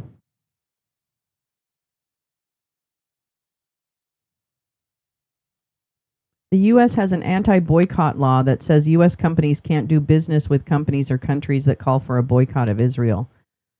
Is this the magical money? Like, is this money so magical that it just makes people completely give up their humanity? Is that what it is? Yeah. Yeah, funny how we never hear about girl cuts. Like, I mean, come on. I want to know. I mean, just fucking show me. Yeah, exactly. I know Israel's been shooting. I know though, I've seen that evidence. But tell me where the evidence is that Hamas is still this great force that is absolutely battling the IDF. Please, because I want to know. Because all I hear is that the IDF is shooting people that are trying to get food. I mean, for fuck's sake, people. Get your head out of your asses and out of your fucking wallets. Like, I get it. AIPAC is a huge fucking dark money bullshit thing. But this is insanity. This is fucking insanity. I mean, we are going to look back on this and go, how in the world did we let this happen? That's what's going to happen. We're going to look back on it as we look back on the Holocaust and say, how could this happen? That's what is going to happen. We're going to look back and regret And if I don't know why we don't, oh my God, this is so crazy to me. This is so insane to me. And I am confident in working with Israel in that regard. Well, I think your last point was spot on, and I have seen nothing out of the UN calling on Hamas to surrender, because that is exactly how this conflict would end, and the people in Gaza would be able through what we're seeing in our leadership role in AI and in other spaces. And so as the president, as the secretary looked across the interagency and those entities, they made those decisions. But the private sector isn't going to fight Russian and Chinese propaganda around the world, right? I mean, that has to be an essential function of U.S. national security policy, correct? Well, what they are going to do is show the power of free markets, the power of entrepreneurship, and show really the power of the U.S. In terms of a free society and with our values. We're going to really like USAID did? I think we're actually more aligned than what you think. And what we were looking at is the actual effectiveness. It's the tool that we questioned, and the president, the secretary, made a decision to reallocate resources. Listen, I hope the administration does rethink this. If they've got a better idea on how to try to project power in the information space, then I think we're all willing to hear it. But right now, we're taking ourselves off the playing field. You were very involved in the offensive operations in Yemen. As you saw in this last week, the Houthis have restarted attacks on the shipping lanes, two very devastating attacks. Yeah, Mike. Throughout the last 2 months, they have been continuing to take offensive operations against Israel. Doesn't look like we did much to really fundamentally change the battle space there. They still have pretty robust offensive capabilities to target shipping lanes and to target our friends. We spent, looks like, around $1 billion, depleted a lot of our ammunition stocks. How do you look at that operation in retrospect, knowing that as we sit here today, the Houthis have once again begun attacks in the Red Sea? Well, thank you, Senator, for the question. I think we also have to look at it in the context of, from the figures that I've seen, a 20 to 30% increase in shipping through the Red Sea, an increase in revenues through the Suez Canal. And what we do not have are our warships being used as target practice by the Houthis, was what, frankly, we had in the last administration. Now, do we need to work to make sure that's enduring? Perhaps the Houthi leadership hasn't fully gotten the message, but I would defer to Secretary Rubio, Secretary Hegseth, and the President on the way forward. Not my job anymore. Thank you, my job. Senator Murphy. Senator Barrasso. Thanks so much, Mr. Chairman. Well, congratulations to all three of you. Mr. Waltz, thanks so much for coming to my office yesterday, and enjoyed the discussion. I know you're going to do a terrific job representing our nation's interests at the United Nations. We are the largest financial contributor to the U.S. We've contributed, $13 billion to the United Nations for the last fiscal year. As the U.S. ambassador to the UN, you're going to need to closely examine how American taxpayer funding is being used by so many of these international programs. Can you talk about your commitment to reviewing every dollar going to the UN to ensure that our taxpayer dollars is being used wisely? And I mean, if I recall, you had a list yesterday of just some amazing places that I think taxpayers would be really offended to see that their taxpayer dollars were going to through the United Nations. Could you share some of that information? Oh, God. I might thank you, have Senator, to turn and this. I always appreciate No one's going to our ask time them about together. fucking Signal. One of the kind of the main thrusts of the UN, particularly over the last, I'd say, couple of decades, has been on climate and focus on climate change and a number of initiatives. And setting aside the debate on climate, if you just look at the organizations amongst the 80 various specialized agencies, core programs, and funds, you have the UN Environment Program, the UN Convention to Combat Desertification, the International Union for Conservation of Nature, the Secretariat of the Pacific Regional Environmental Program, the Global Environment Facility, the Commission for Environmental Cooperation, the Montreal Protocol, and then you have other agencies like the Global Fund for HIV, Tuberculosis, and Malaria. Okay, but it has as its core mission, one of its core missions, not necessarily those things, but climate change is the largest global health challenge in the 21st century. Okay, well, you know what happens, you stupid motherfucking pasty bitch?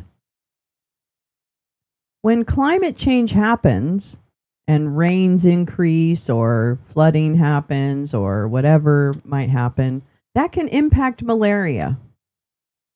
Because mosquitoes who carry malaria grow where water is, gathering. So yeah, climate change can have a huge impact on diseases. That's a thing. And just to further, I have a page here, Mr. Chairman. These guys are so dumb. I have a intellectually dumb list of pages, 455 of international organizations. How do you plan that to we contribute secure your diplomatic some type communications, of funding you stupid towards, fuck? and just let's put those in the record. A few of them: the Pacific Salmon Commission, the Pacific Islands Forum Fishery Agency, the Pan African Postal Union, the Pan. All of these things are actually, and these are UN programs, remember, okay? These are UN programs, which is United Nations, which means collectively when they decide to support something. It's actually great. Now, am I really excited about UN always doing things? No, they're just as bureaucratic as the rest of them. But at the end of the day, it is not what these douchebags are portraying it to be. And I don't know what's wrong with any of the programs that he just mentioned. They sound like viable and reasonable programs to have. American Health Organization, the Pan American Institute on Geography and History, the International Lithosphere Program. I mean, so Do these you know are what lithosphere is? Again, You don't know what it is? You don't know what it is? It's quite a list.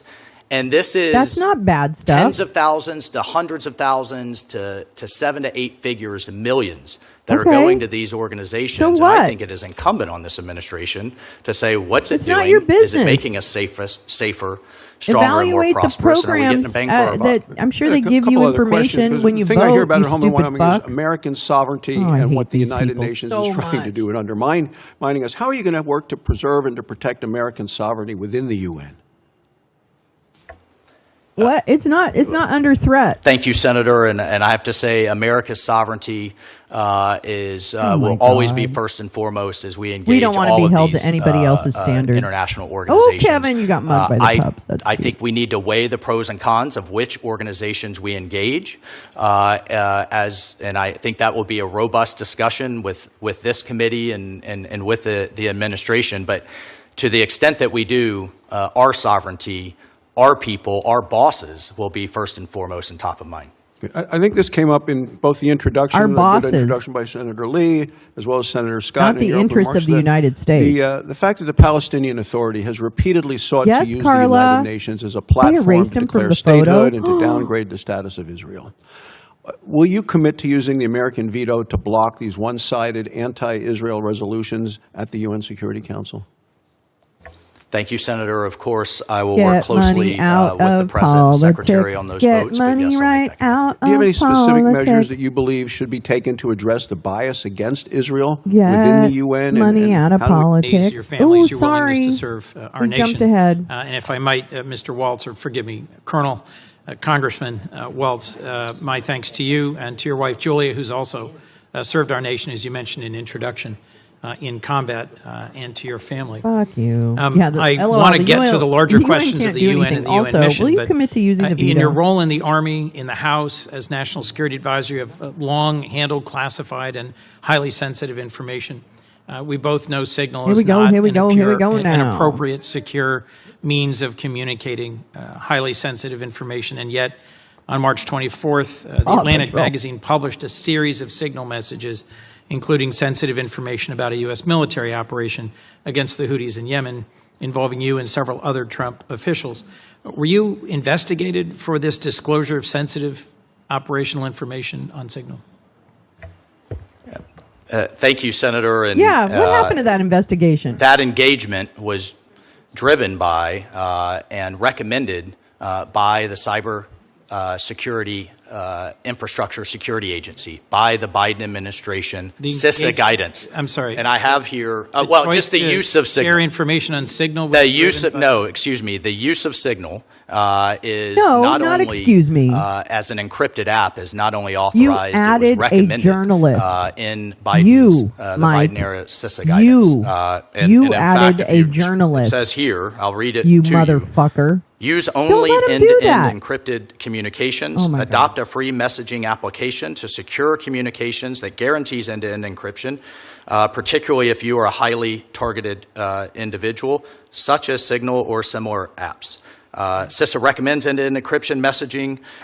He on both, literally is government blaming this on the Biden administration. For sensitive military of course, operational information. Senator. There was no classified information. There was. exchanged. Sensitive Bullshit. military operate. This Time and you were place? sharing details That's about not sensitive? an upcoming airstrike and Yeah, the time of give me a launch break. and the potential targets. I mean, this Just called was bullshit.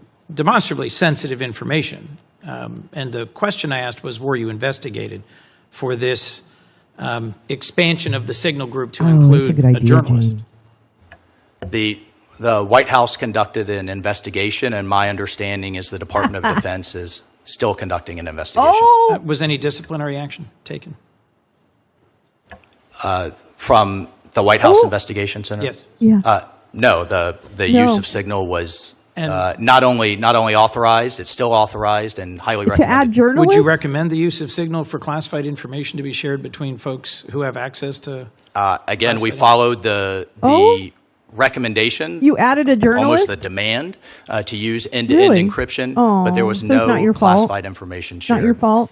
Did you speak to Secretary Hegseth about his decision to share detailed information on Damn, the FDR. specifics Thanks, of an imminent Obama. military strike? What we spoke about, Senator,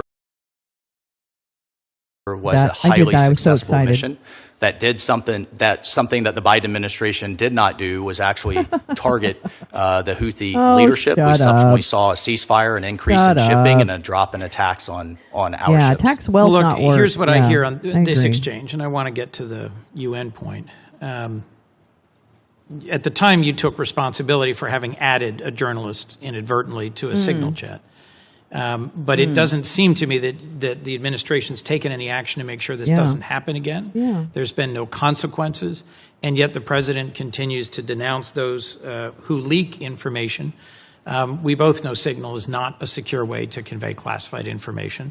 And I was hoping to hear from you that you had some sense of regret over sharing what was very sensitive, timely information about a military strike on a commercially available app that's not, as we both know, the appropriate way to share such critical Hey, information. Neil. Yeah, he's still doing this. Again, Senator, I think where we have a fundamental disagreement is there was no classified information on Oh, that. okay. on that chat. Okay. Oh. I'm going to move on for a moment, Wow. but we've got plenty more to discuss on that point. Yes, we do. China in the UN system, there was plenty of agreement on this side of the dais, and I think with you, that we need to combat anti-Semitism and anti-Israel bias in the UN. We need to ensure taxpayer dollars are well spent. We need to engage in our world. And from your service on Again, the China task anti-Semitism force, is not you know equated very with well criticism what a of the central Israeli challenge for us genocide China in is. Palestine. Yet across organizations, the ITU, the FAO, UNESCO, WIPO, I think the only way we successfully push back on China's influence is by being at the table, driving reform. When President Trump withdrew from the World Health Organization, the Chinese sent their largest delegation ever to the next meeting. They've contributed $500 million. They're now the biggest contributor. I can understand some of the frustrations or concerns that led to the withdrawal from UNESCO. But in the last Congress, with Israeli support, I led our rejoining UNESCO. We've talked about, you've mentioned earlier today, standard-setting bodies as being essential. How do you balance a budget request that dramatically reduces our contributions to the UN with needing to be at the table to fight for the standards, whether it's telecommunications, civil aviation, intellectual property? You just waved, here's this great big list of organizations. Many of them do critical things. Absolutely How are you true, going to Tom. strike that balance appropriately, sir? Thank you, Senator, and it was good to discuss this with you. I will point out in the president's budget request there is funding for IAEA, for We should put that on a the shirt, International Tom. Civil That's a Aviation good Organization, for the Organization Prohibition of Chemical Weapons, for the ITU, for the IMO and maritime. And so I look forward to working with you and working with this committee on how we make those decisions of where we engage and then how we engage. But I think we're in violent agreement that we have to block and tackle Chinese influence. Would you pledge to not support just unilateral withdrawal from these organizations? I will certainly support and follow the Secretary and the President's guidance as we weigh that engagement through these reviews. Thank you. Thanks, sir. Senator Lee. Thank you, Mr. Chairman. Mr. Waltz, I'd like to start with you, and if it's all right, I'd like to start by going a little deeper into something related to what Senator Barrasso asked you a moment ago. Membership of the UN's 3-member Board of Auditors is currently shared by 3 countries: China, France, and Brazil. Now, this is a body that's appointed by the UN General Assembly, of course, and it's tasked with generating accurate accounts of UN funds and UN programs, where the money's going and so forth. But an audit is, of course, by definition, it's only as reliable as its auditor. Oh, this one? And the UN's current Board of Auditors not only gives China a seat at the table, but it actually names China as the lead auditor for organizations including UNRWA, Road Train Adventures, which had terrorists on its payroll at least through 2023. Some would say longer than that. Yeah, we'll just make our own. I mean, I've heard that saying before, so it's not just his. Program has been exploiting the developing country status to access environmental-related financial assistance for a number of countries, including some that arguably don't deserve that designation. And the UN headquarters, which, as we all know, is based in New York. So my first question to you is, how can we comfortably fund these UN entities, knowing that at some point in the process, our dollars will become commingled into these international accounts? No, but he shaved his head. Accounts that many of our and he calls himself based because he thinks it makes him cool with the kids. And right now, our pacing threat may be in charge of auditing. But how do we deal with that? I think I would want to check his hard drive, too. I'm just saying. Thank you, Senator Lee, and I again, get some thank you real for vibes from that guy. Kind introduction earlier. I share the concern. Yeah, he does. Again, as I take he's as probably a on first Ozempic, principle, I would imagine. Sitting down with my firefighters, welders, and small business owners and saying, look them in the eye and saying, I know exactly where your dollar is going and it's being well spent. I don't think we could. What have you say been that doing at all this these years point. in Congress? Then it's one thing for it to fuck. come out of their hands into What, the he federal just sitting, government. Then it goes from the federal fucking government soaking over in to a a salary? multinational entity. Then it goes down to an agency, 15 of whom have their Look own at those separate sleepy boards kitties. and separate agendas. And then I know something that's important to the chairman and a number of you, then it gets, in some cases, commingled with other international, like the African Union. Of course, we don't know exactly where it's going. I pointed out earlier. Okay, this is so in the yes, early 90s, Chip Roy. actually in the Check Clinton the backyard administration. too. Yep, exactly. Some folks in this Check for body fresh said enough mounds. is enough, and we got the closest thing we have, the Office Custom of Ink Internal USA has Oversight made shirts and available. Any Investigation. printing we It's the want. closest There's thing no that there is copyrighted to an material. IG. Yeah, I have a but it still store. I reports can to make itself. them. I can It's design not it and truly make them. So independent, and it's not I necessarily have a just store. on the money side. I just haven't If you paid have much attention to my whistleblowers store. that say there's fraud, waste, and abuse, it basically comes back to itself, or even things like sexual abuse out in the UN's peacekeeping I didn't think I was a forces. terrible We self-promoter. need I think I'm a an pretty actual good independent entity self-promoter. that we all have confidence in to understand where this money and other nefarious activities are happening. And then it becomes sort of like a self-licking ice cream cone. The self-auditing rogue actor within the UN is not necessarily one to be trusted. The UN's budget has gone from $15 billion to $65 billion in the last 20 years, and I don't think we're getting the commensurate return on our dollar. Yeah, I have really shitty products. Oftentimes, the U.S. has, or at times when the U.S. has considered UN reforms, the conversation is centered on problematic entities and U.S. contributions, which are necessary factors, but don't necessarily capture the full universe of options available to us that translate into leverage and influence at the UN. Decades ago, at the direction of Congress, the State Department started producing an annual report on UN voting practices. This has occurred since 1983, so about 42 years this has been going on. The report demonstrates that, candidly, the U.S. is outvoted in the vast majority of cases at the UN. It's just how it turns out. Now, despite having this report at our disposal, successive administrations, administration after administration since we've had this report, they have yet to draw much of a correlation between voting coincidences at the UN and the provision of U.S. foreign aid, with the U.S. consistently providing aid to countries who actively and routinely, almost as a matter of course, oppose U.S. positions at the UN. I love that, Kyle. So as the current administration carries out this much needed, very much welcome, long overdue review of U.S. foreign aid so as to recalibrate our aid to our interests, should voting patterns at the UN be used as something of a metric to take Tom into has a account, lot of good recommendations for that and kind of to stuff. determine and qualify U.S. foreign aid recipients? Senator, I think it's a fantastic point. It absolutely should be. I just love you. I'll commit to work I think you're cute. With this committee, with the secretary. I think I'd like to kiss you. To put mechanisms in place. I know, he looks like a penis more and more every day. But to your point, if you look at the aid, by the figures I've seen, over $100 billion have gone through UN entities into Africa, and we're looking at between a 29 and 32% voting coincidence rate. So we actually have the highest, a continent with the highest recipient of American workers' money siding with us by far the least. Whoa. No, it is not mostly your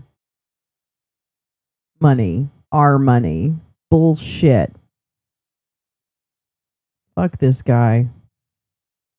Fuck these heartless bastards. My God, we are going to look back on this, and the Republican Party is literally going to be the party of mass casualty. Mass casualty. I'm overwhelmed with the amount of criming. It is completely inverted, and I commit to you to work very hard to use the leverage that only this president could use. I'm going to kill all the aid to Africa. To reverse that trend. Thank you so much. Not only have we killed USAID, we're going to kill the UN too. That's what you just heard. Not only did we kill USAID, we're going to kill the UN too. That's what you just heard. That's what you just heard. But they approved the Gaza Humanitarian Foundation, which if you watched my show last week, we did a large show that was a lot of information about the Gaza Humanitarian Foundation and the fact that that is a complete boondoggle, and they are murdering people in Gaza and restricting the ability to other aid groups to come in and help. It's bullshit. It's bullshit. Mr. Chairman. Senator, question wait, let me go back. Shouldn't, with this committee, with the secretary. Not been approved. Follow up on Senator Coons' questions on the use of Signal, just to make sure we're all on the same wavelength here. Signal is useful because it's encrypted, and a whole lot of people use Signal, and there's nothing wrong for it.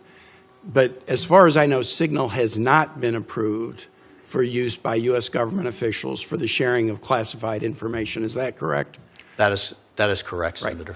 And you indicated... Thank you for the shout-out on VMI, Robert J. Bell. Great institution. You indicated in your testimony that no classified information was shared, and I see nothing in the reporting about your situation totally to love suggest it. that you shared classified information. I do see the question of, why did your office add the Atlantic reporter? That was an amateurish move, and I'm sure you've learned something from that. But on the question of whether classified information was shared, there are at least two DOD investigations. One, the DOD IG, and the second, Air Force, an investigation ongoing into whether Secretary Hegseth shared classified information. My understanding is those are ongoing. They haven't yet reached a conclusion. I tried to turn the crowns off, but they certainly haven't reached the conclusion that no classified information is shared. Am I wrong about that? Senator, thank you for the question. I shouldn't and can't comment on ongoing investigations. What I can do is echo Secretary Hegseth's testimony that no names, targets, locations, units, routes, sources, methods, no classified information from his perspective was shared. I got it. I'm sure Secretary Hegseth says he didn't share any classified information, but the fact of the matter is there are 2 investigations going on at the Pentagon precisely to determine in an objective and independent way whether classified information was shared. At a minimum, sharing attack plans with sensitive military information that shouldn't have been shared. There was an article that I just read that came out late yesterday that I would like to introduce in the record, Mr. Chair. It's the Trump administration is about to incinerate 500 tons of emergency food. It was published in The Atlantic yesterday. I'd like to introduce it in the record. Without objection. This really is a little bit more of a setup for the hearing we're going to have tomorrow with Michael Regas, but I just wanted to put it on the record so that he could be prepared to answer this question.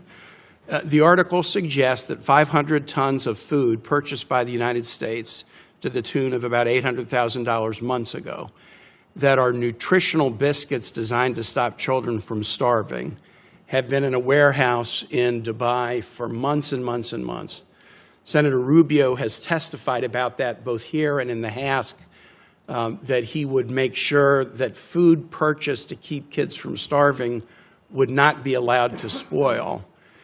The article suggests that this food is on the verge of spoliation and that the U.S. has not distributed it, but is instead planning to incinerate it. Now, I know Mr. Arrigo and Ms. Treddy have had nothing to do with this, and I assume, Representative Waltz, that this is not an issue that you've been involved in up to this point. Senator, it hasn't. Okay. Then let me ask a question that just is a values question to kind of level set. And I'll start with Mr. Arrigo, and I would just like to go across. I'm going to make a statement, and I want to ask if you agree with me or not. If the United States has purchased specialty foods designed to help kids from starving, we should deliver that food to kids rather than allow it to spoil and incinerate it. That's my view. Do you agree with me or not, Mr. Arrigo? Well, thank you very much for the question. Senator, as a private citizen, this is something I've just heard of today, and I haven't been briefed on the situation. I really don't know exactly the depth of what you're saying. I don't know what money is. So I would actually have to probably refer back to the Secretary Rubio, President Trump, and find out exactly where and what happened to this particular situation, so I could answer you better. I'd hate to say something. I'm just going to Portugal. I'm just going to Portugal Senator, right now. We should always be good stewards of the taxpayer dollars. And if it's been purchased, then I don't disagree it should be delivered. However, if you look at situations, and I think there's just more to dig into there, and I'm unaware, it's the first time hearing of it, but if you, for example, in Sudan, they have real distribution problems, in Gaza. Okay, so we shouldn't feed anybody. So there could be a lot of starving kids in Sudan. Absolutely. Absolutely. Spoliation means plundering. Thank you for the question, Senator. I agree with you. That does not mean that I'm judging what has happened. I'm glad that I'm not going to judge my boss. This is such a simple question. It's such a simple question. If the U.S. has purchased food and it's to be used for the eradication of starvation among children, we should give it to children and not incinerate it. I mean, it is such a simple question. I just asked you to test your values, and I'll just go back to you, Representative Waltz, as I close. In your testimony, you asked, is our money being well spent when you talked about the United Nations? The need to be great stewards. Allowing this food to sit in a warehouse and then burn it rather than let kids eat it and survive. I know what my constituents would think about that, and I think I know what all of our constituents would think about that. I yield back. Senator Daines. You guys suck. Mr. Waltz, thank you for being here today, and thank you for your very distinguished service to our great nation and Special Forces. Leader of Hamas, sorry. Mohammed Sinwar, had an fast. UNRWA badge on him. Oh, stop. In the tunnels of Gaza. Really? Prove it. There's Prove indications that the World Health Organization and its hospitals, they knew that tunnels were being built underneath and knew that these hospitals were being used. I have some of our veterans with. Prove it. Prove it. Prove it.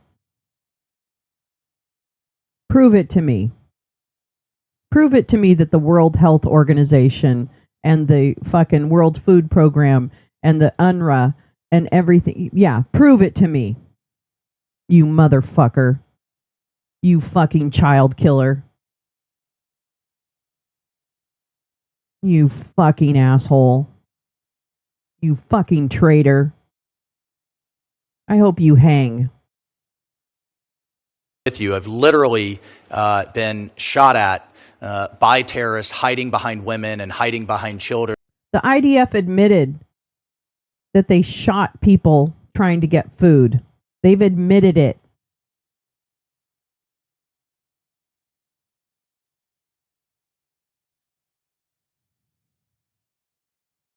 Shame. Shame on all these people. And for Hamas to literally line the walls of its hideouts with hostages to protect its leadership is atrocious, and it should be called out at every turn. Yet, we just had to veto a resolution in the Security Council that went after Israel in what is absolutely a horrific war, and didn't even mention Hamas. And certainly didn't mention the fact that its leaders deliberately sacrifice, as a matter of strategy and tactics, deliberately sacrifice They are their own disgusting. people They're fucking awful. Bullshit. in order to turn world opinion Bullshit. against Israel. So I think the problem. What? What? Are you fucking kidding me? You think all of this is to turn world opinion against Israel? Are you fucking kidding me? I'm going to tell you right now, we need to end money in politics, and we can start with AIPAC. There's no reason that we are beholden to another country. There's no reason. It's not America first if you're so fucking hell-bent on that. This is disgusting. These people disgust me.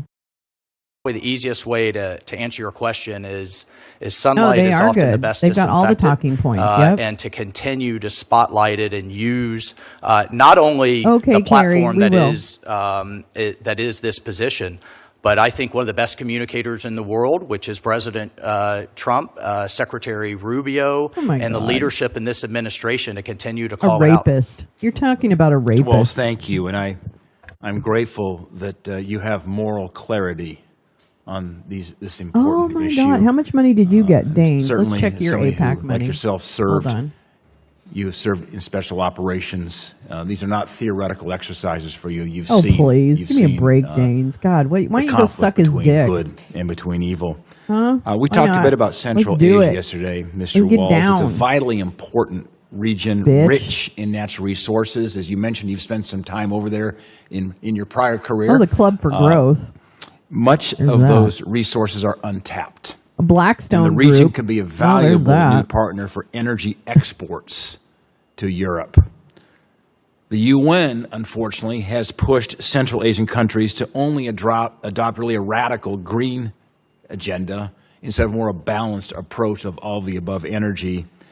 And these radical green development goals could hinder the growth and success of developing countries like we see in Central Asia.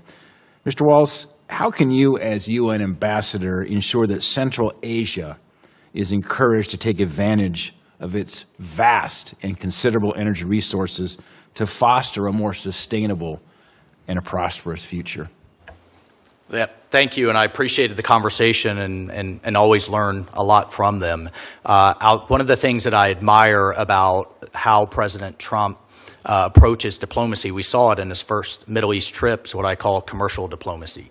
The thing that binds people together often is business. It transcends dogma. It transcends ancient ideologies. You're seeing that in the Abraham Accords. When people are talking about data centers and rail and roads, they're not talking about 1,000-year-old hatreds on.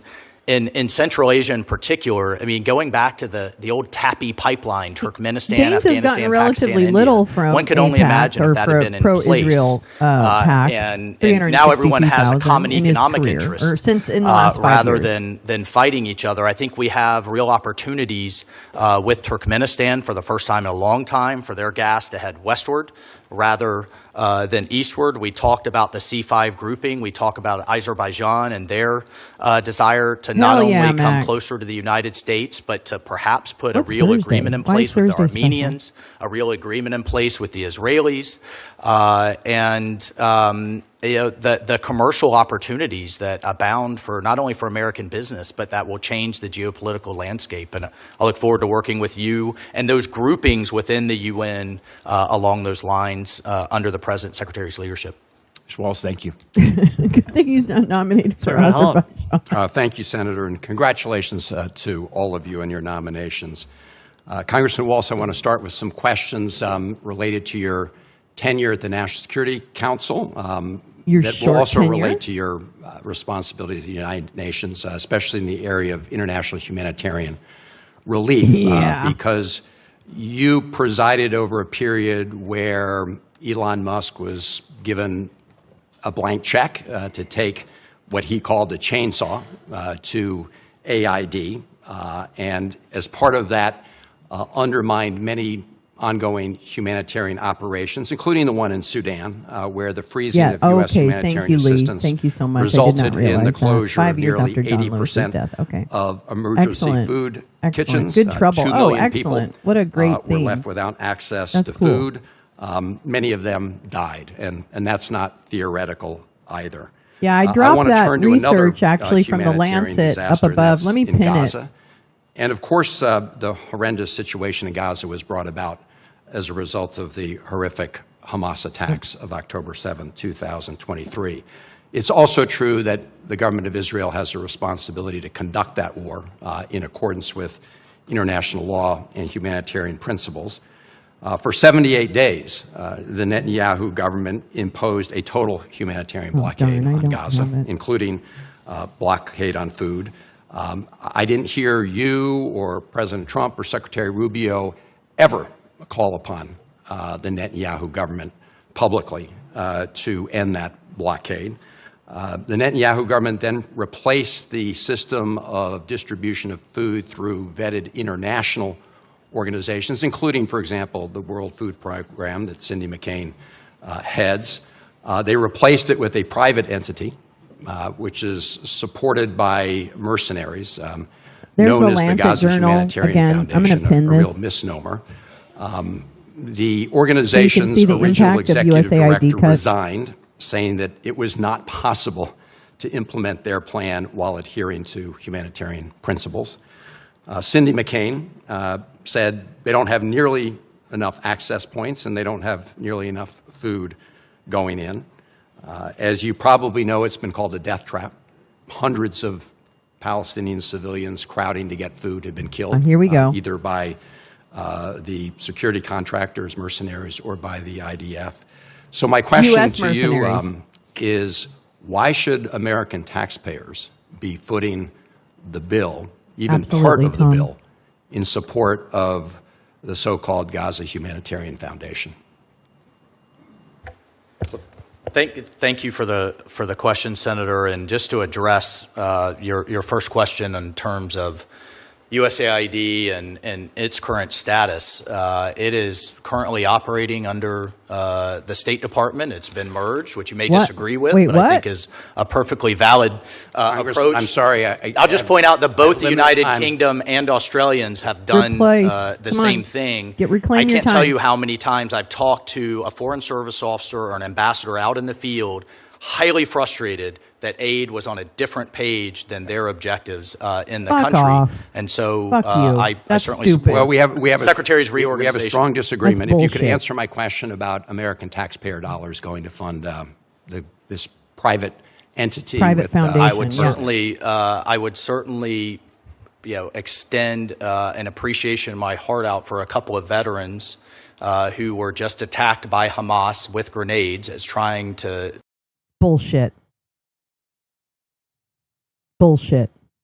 to distribute aid that I understand, according to reporting, works for this organization.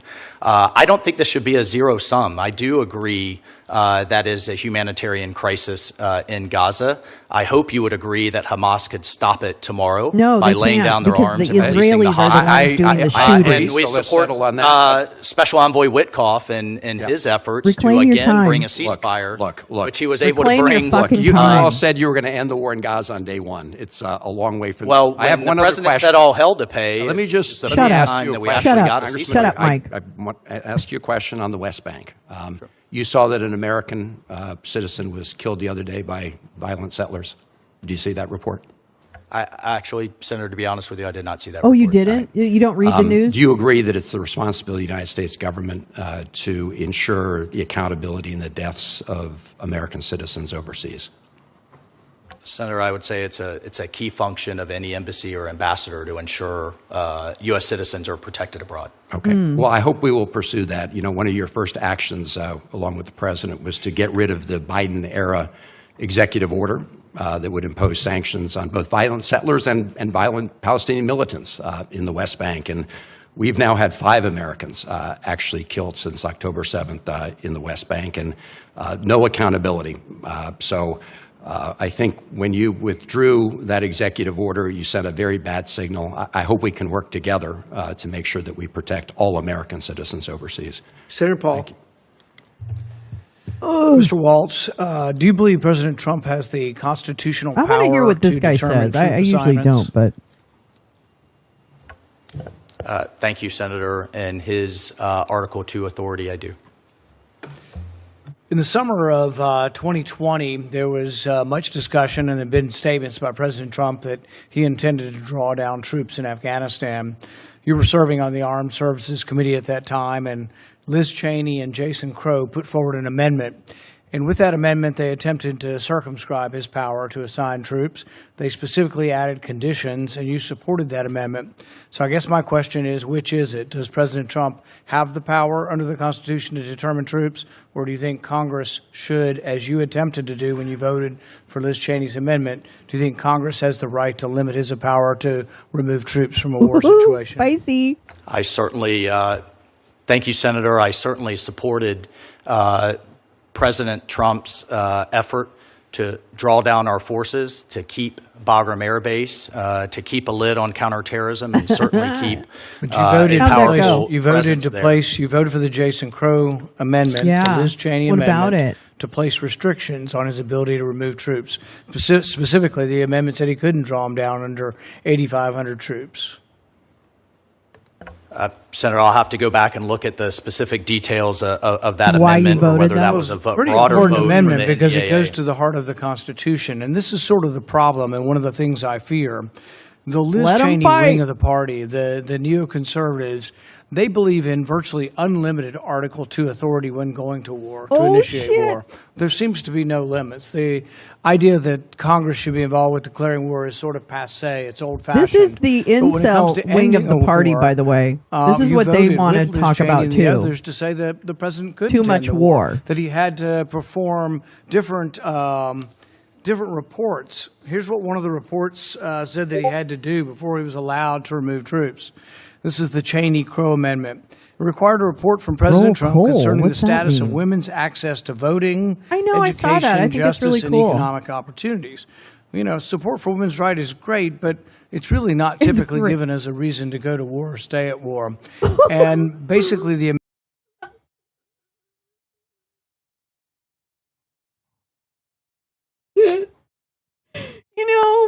women's rights is great and all that. I'm down with that. I'm down to clown when it comes to women's rights, but is there really a reason to go to war? I don't think so.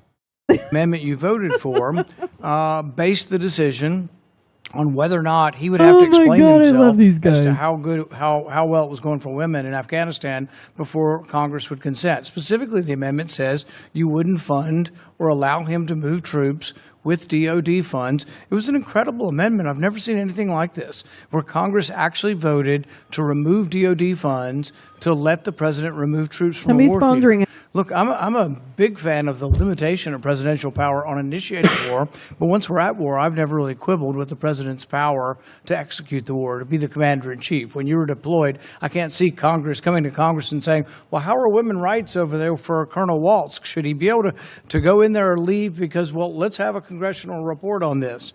I mean, I think that's insane, and I just don't understand how you could have voted for this. I mean, should Congress force President Trump to analyze such vague terms as justice before removing troops from a war zone? I mean, I don't understand how you could have voted for this amendment.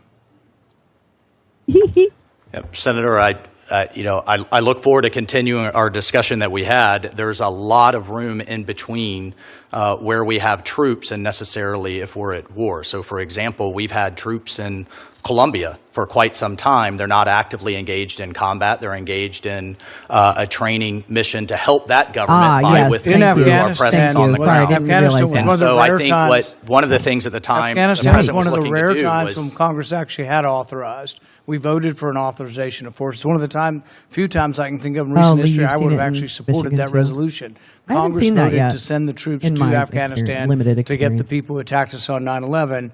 And yet you were willing to, in a war zone where soldiers were at war, place restrictions on the president's ability to move troops around based on women's access to voting.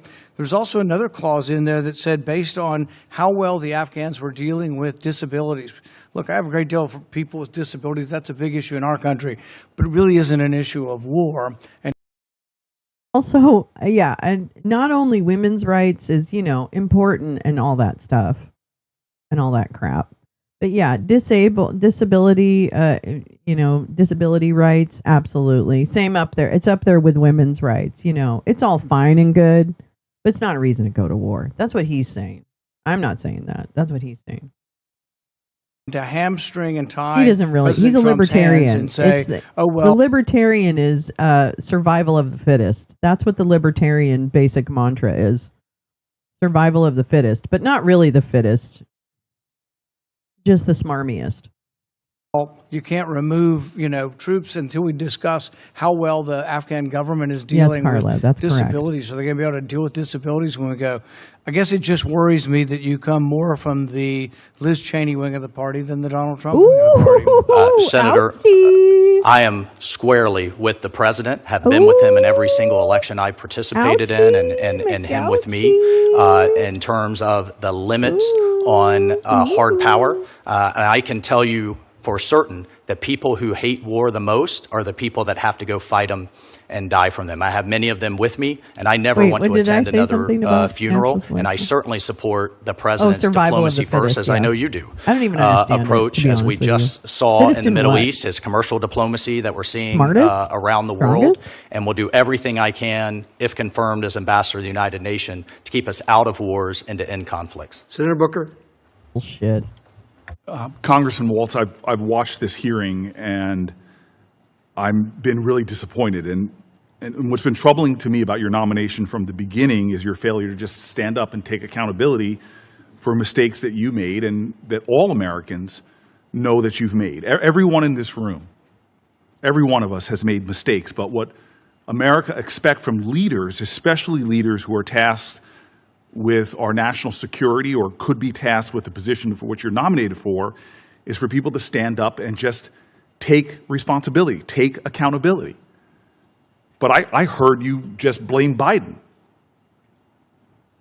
I've seen you not only fail to stand up, but lie. You said about this person when you were involved in the sharing of sensitive information about imminent military operations. I've listened to you now for weeks and months. You said this journalist intentionally infiltrated that signal chain. You said that he was sucked in. You denied, deflected, and then you did something that to me really lacks integrity, is that you sought out to demean and degrade that very journalist in crass and, frankly, cruel ways that made him a target. I do remember that. That's not leadership. When you blame people that tell the truth, that's not leadership. When you can't say the words, I made a mistake. I could have done better. I learned valuable lessons from this experience. Instead, at a moment where our national security was clearly compromised, you denied, you deflected, And then you demeaned and degraded those people who objectively told the truth and criticized your actions. Smearing people, attacking folks, singling them out just furthers, it compounds what I think is disqualifying about you for this And position. there's no It results also, of the to me, just shows investigation, profound so that cowardice. was a boondoggle too. You should step up right now. I heard Senator Coons. I heard you being asked by Senator Kaine again and again to simply say, I was wrong. I made a mistake. I take responsibility for my actions. Deluded. Unfortunately, what you're doing to me is perfectly in line with the way this administration as a whole has operated.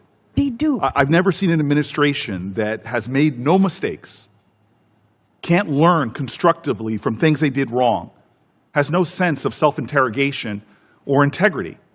And should they be criticized This is Hillary's legitimately, fault. they go on the attack.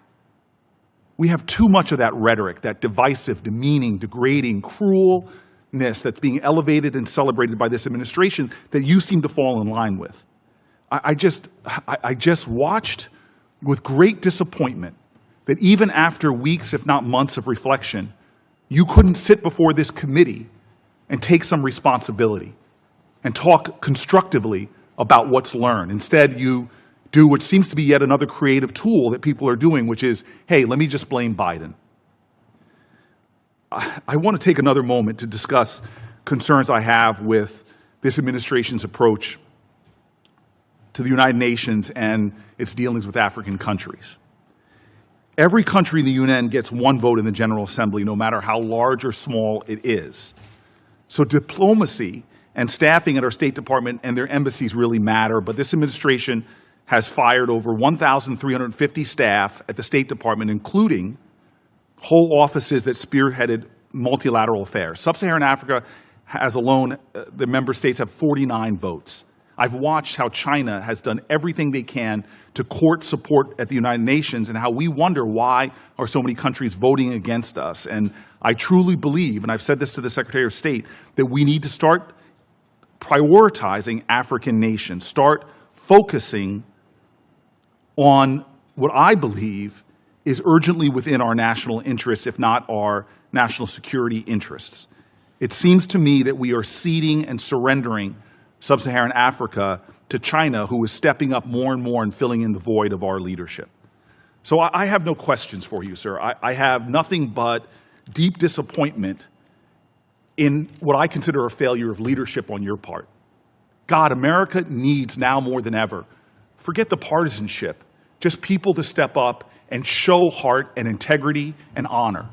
When you lie, defer, deflect, demean, and degrade journalists, to me, it's absolutely unacceptable. I have no questions. I cannot support your nomination. I think you've shown a failure of leadership at a time that America especially needs people of honor to stand up and show what leadership actually is. Senator Scott. Sure. Well, first off, congratulations to each one of you for your nominations and for your individual Have success. fun on your if each of you could just take a couple minutes and say, assume you get through this wonderful process and you get confirmed on the floor, which is difficult There's only right one now. person in there. What would be success at the end of your time as in these, Oh my God. these roles? I don't Mike, think you I wanna start? can even listen to this. We continue to partner with our and duplicative and wasteful mandates. I want to give some time to my colleagues here, but if I get just those things done in support of Secretary Rubio and the President, I think we'll have made a tremendous step forward. Is that not a word? Mr. Reddy? That's not a word, right? What would you like to accomplish? What would be Thank you, successful? Senator Scott, for that question. First of all, our mission is to make No one asked the me United States safer, anything. stronger, and more prosperous. I am thrilled to have the opportunity, if approved, to represent the United States and Sweden. I think Sweden is Are a you drunk? magnificent country, a magnificent partner of ours. I'm really anxious to look at our defense areas, whether it's stopping the shadow fleet in the Balkan, or working on the Arctic Circle. We forget that we're an Arctic nation, and we need to make sure We're that not an we're Arctic active nation. up there. We're not China an Arctic is, nation, is bitch. partnering with Russia to use that as a waterway, We're not the an new Arctic nation. Silk Road as it is, and I want to make sure that we're focused What, up for there human and trafficking? working through that with our Nordic neighbors. On the economic areas, I want to make I don't sure that know. we continue to partner with our industries in the United States as well as those in Sweden. What We have about some Sweden's great natural partnerships resources? right now with Ericsson in the telecommunications area. Saab Boeing partnership is exceptional, and I would like to Saab build on cars that. are really IKEA good. is continuing to Really invest like in the 'em. United States, and just recently we signed a TSA where we will have commercial satellites being deployed Whoa. from Sweden. Girl, with, you're not in the job yet. commercial What the company fuck are you called talking Firefly. about? So those are a few of the things. How do that you I'm know looking about forward to. satellites? Thank you for the question. Mr. Wait, excuse me? Thank you very much, Senator. Thank you very much for taking I'm the looking time forward to speak the with fish me the other dinners on the day. Azores. I've been sitting on the bench for 7 months. I haven't done that in business, and I haven't done it in sports my whole life. Continue Goodbye. the great work that they've been doing over the last several years, Okay. and I look forward. You know what? I'm done with this. Yep, exactly. You're right, Tom. No, you're absolutely right. We're gonna be done. We're gonna be done with that hearing. Let me just see. Oh, that was the same thing. Hold on. I think I want to read a couple things to you actually, because I know there's other things, but I think I want to read some stuff to you. I think that's what we're gonna do. That's what we're gonna do. Hold on, let me make this bigger.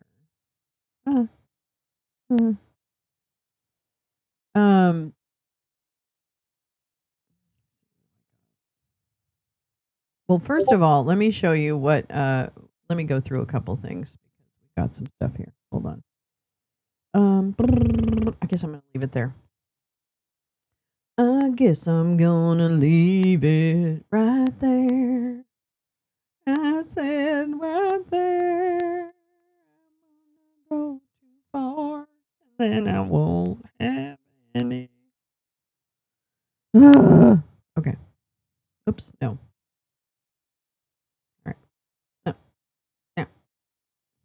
Yeah, see? Put the money in the bag, see? Okay, so this is something someone sent. I can't remember who sent it. Neil, did you send this? I don't know. I think you did. This is just an MSNBC or MSN kind of silly link, but Trump kept the FIFA World Cup trophy for himself, leaving champions Chelsea to lift a replica. So that was that story. I'll put that in the link. Let's see. I just think this is fun. This is Jen Griffey. She's very funny. You should follow her. Probably not on Twitter. You should follow her on I can't even get it to kind of come up. Anyway, she posted, they're not arresting Jeffrey Epstein and Ghislaine Maxwell's clients because they are Jeffrey Epstein and Ghislaine Maxwell's clients. Let's see. That's the Lancet article that I put in there about the USAID cuts. Let's see. We were looking for something there. Oh, here we go. Oh no, that's I was obsessed with just the. Oh, I wanted to bring to your attention to something that I posted last night, yesterday. I don't even know. I think it was nighttime, but I don't really know. And let me go push this above the kitty cam. Boop boop. Come on, kitty, kitty, kitty, kitty, kitty, kitty, kitty. All right. Today, I was watching the Rules Committee yesterday, or listening to them. I usually have a few things going at once, as you might do it yourself. Yesterday, the Rules Committee, run by the witch from the white label Hansel and Gretel straight to video, also known as Virginia Fox. Oh, I spelled her name wrong. Oh well. Is a very important watch. They put amendments and speak specifically about bills coming to the floor. Today's included HR 3633, Digital Asset Market Clarity Act of 2025, which I decided to read a little closer. And I didn't understand everything. I didn't understand everything.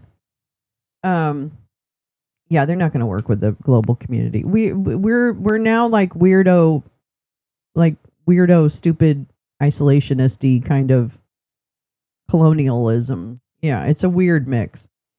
So what this little HR bill does, just to kind of give you an idea, is it gives stablecoin FDIC protection, which seems like not a great idea, but I don't know.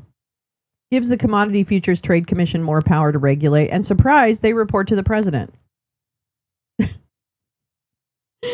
So one of the major regulatory bodies on crypto would be report through not the SEC. The SEC would have part of the crypto oversight when it comes to the asset itself, I guess. Like IPOs and shit, I think is the way I interpreted it. And then the CFTC, who used to not have a whole ton of power, will have a lot of the regulatory power over, and they report to they're an independent agency, but they report to the president and Congress, it said, but it's the president. And as I read, it has kind of milquetoast registration and compliance requirements. I mean, I'm not an expert in compliance, but I know a little bit about compliance, and it just seemed like, oh, well, you're a mature platform, cryptocurrency platform, if you've been in business for 180 days or something like that. And it was like, what? That's so stupid. And so then in this thread, which I'll include in the description too, there's just a bunch of, I just took a bunch of screenshots from the actual bill itself because I thought they had interesting. So like, for example, this one talks about the blockchain, exempted primary transactions in digital commodities. Let's see. Issue if. Oh, here we go. The blockchain system to which the digital commodity relates, together with the digital commodity, is certified as a mature blockchain system under Section 42 of the SEC Act of 1934, or the issuer intends for the blockchain system to which the digital community relates to be a mature blockchain system by the date that is 4 years after the first sale of the investment contract invoking such digital commodity, the date that is 4 years after the effective date of this paragraph. And so that is, sorry, the 180 days was related to the registration of digital commodity providers. This is blockchain systems, and it's like 4 years and then it's mature. Those are the requirements to make it a mature blockchain system. This doesn't have enough teeth in it. I couldn't find the part where it's like the president is not exempted from, some kind of regulation in terms of issuing coins or stuff like that. But so I'm still doing some digging, but it's kind of an interesting, I like to go into these bills a little deeper if I can and just try to understand them. I wanted to read. Oh, actually, you know what? I'm going to include that one in the title. That's the pro-Israel. Tonight we're watching Where's My Roy Cohn for a documentary, by the way, just so you know. That'll happen at 6. But let me go ahead and I want to pull up some of the bookmarks that I have because there was some really good ones. First of all, Teresa Carter is on fire. Speaking of you, Teresa, I hope your ears are burning. I have so many things I downloaded from you yesterday. I just want you to know. First of all being, I'll come back. First of all being this one where I love Teresa Legier Fernandez. The Epstein files concern issues of abuse of women and abuse of children. As the chair of the Democratic Women's Caucus, you often see me raising issues of we need to address this. And not only that, but Republicans and the MAGA world have said they want to know about this. Your constituents want to know. So the question is, why are they not just releasing them? And I think it's a simple thing to do. And you're going to be asked to vote whether you require the release. That's going to be a simple vote. Will you require the release? Is there anything that needs to be hidden? If there isn't, then just release the files. Silence those who would question it. So every Republican on this committee should be able to easily vote yes. That is the vote you will be making. as to whether it should go forward to the floor for that vote. So you, with your vote, will be preventing even the consideration of the release of the Epstein files. You will be voting against the release of the Epstein files. You have the power. Let's see how you vote. Hearing none, the question's on the amendment. All those in favor signify by saying aye. Aye. Those opposed say no. No. In the opinion of the chair, the noes have it. The amendment's not agreed Chair, to. I'm kind of shocked by that. I will ask for a roll call. Madam Chair. Thank you, Teresa, for that one. Teresa, you also gave me this. A doggy FOIA discovery flight round 2 kicked back by SCOTUS with instructions to narrow things. The D.C. Circuit held the Trump admin must still disclose certain information about doggy to an advocacy group and make Administrator Amy Gleason available to testify. Whoop, whoop. This was yesterday. So that should be interesting. Thank you for that. I'll include that as well so you can follow those links. Let's see. Oh my gosh, another Teresa. ICE declares millions of undocumented immigrants ineligible for bond hearings. Oops, sorry. I know I'm logged in as Democracy Dino, but I need you to stop. Hold on. Do do do do do do do do do do do do do do do do do. Do do do do do do do do do do do do do do. Ow, poop. Fuck you. Fuck you. Fuck you, archive. All right. Well, I'll find a way to get that article for you guys because I would like to read that too. Actually, I'm a little mad about that. I should have picked that up ahead of time. And then this was from, I think this was from even this, no, I guess it was from yesterday. EU trade ministers called Trump's 30% tariff absolutely unacceptable and planned countermeasures. This one's for you too, Lee.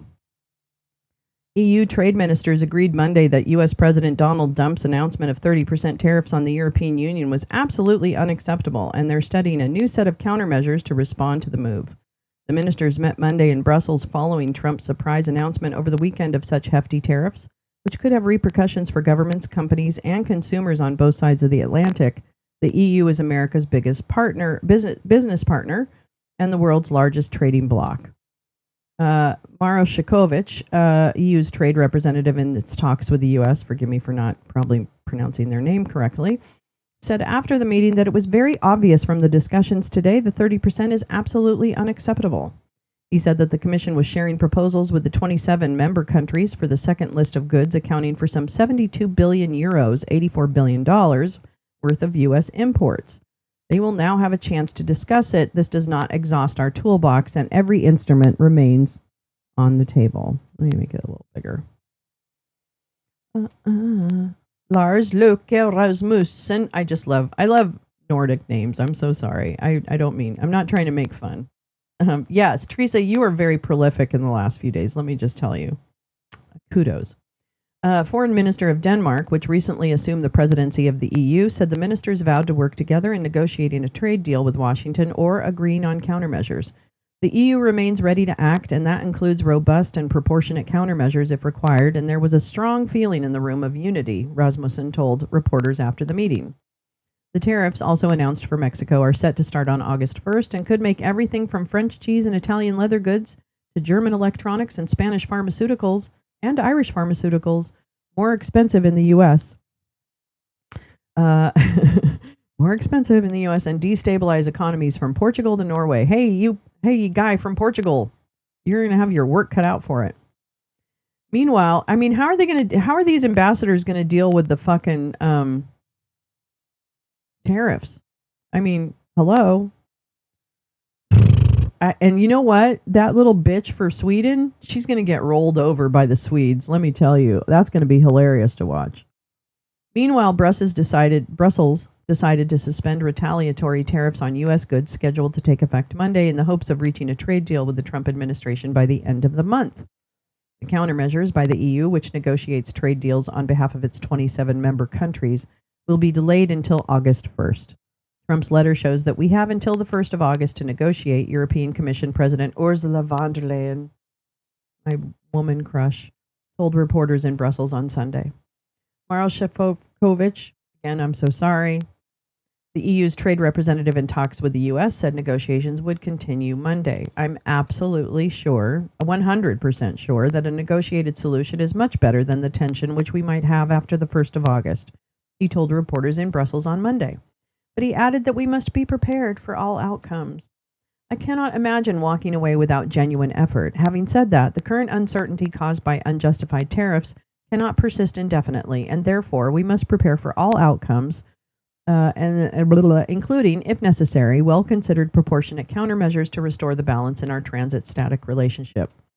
Letters to the EU and Mexico come in the midst of an on-and-off Trump threat to impose tariffs on countries and right an imbalance in trade. Sure. Trump imposed tariffs in April on dozens of countries before pausing them for 90 days to negotiate individual deals. As the 3-month grace period ended this week, he began sending letters to leaders, but again has pushed back the implementation day for what he says will just be a few more weeks. If he moves forward with the tariffs, it could have ramifications for nearly every aspect of the global economy. The American Chamber of Commerce and the European Union, an influential industry group representing major American corporations in Europe, said the tariffs could generate damaging ripple effects across all sectors of the EU and U.S. economies, and praised the EU's delay of countermeasures. That's the American Chamber of Commerce in the European Union saying that.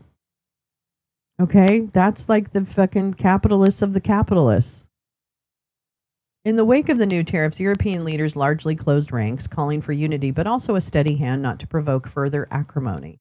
Just last week, Europe was cautiously optimistic. Officials told reporters on Friday they weren't expecting a letter like the one sent Saturday, and that a trade deal was to be inked in the coming days. For months, the EU has broadcast that it has strong retaliatory measures ready if talks fail.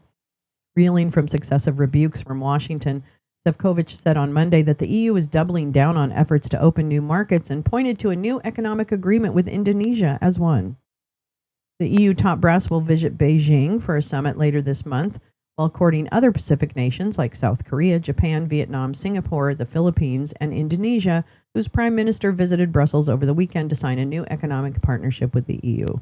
It also has mega deals in the works with Mexico and a trading bloc of South American nations known as Mercosur.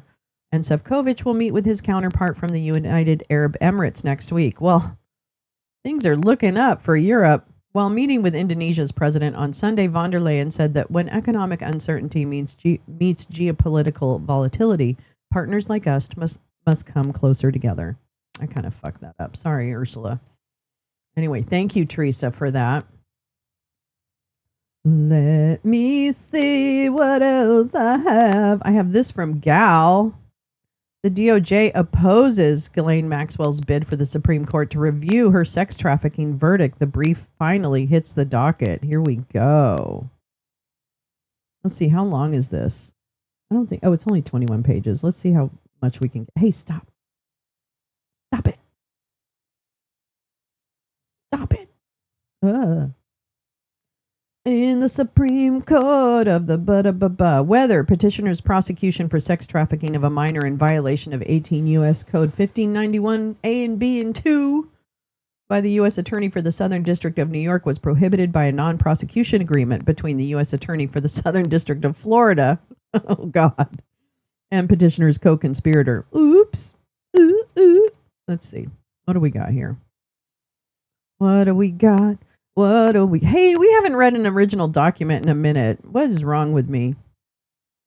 Okay, the judgment of the Court of Appeals was entered on September 17, 2024. A petition for rehearing was denied on November 25th, 2024. On January 21st, Justice Sotomayor extended the time within which to file a petition for a writ of certiorari to and including April 10th.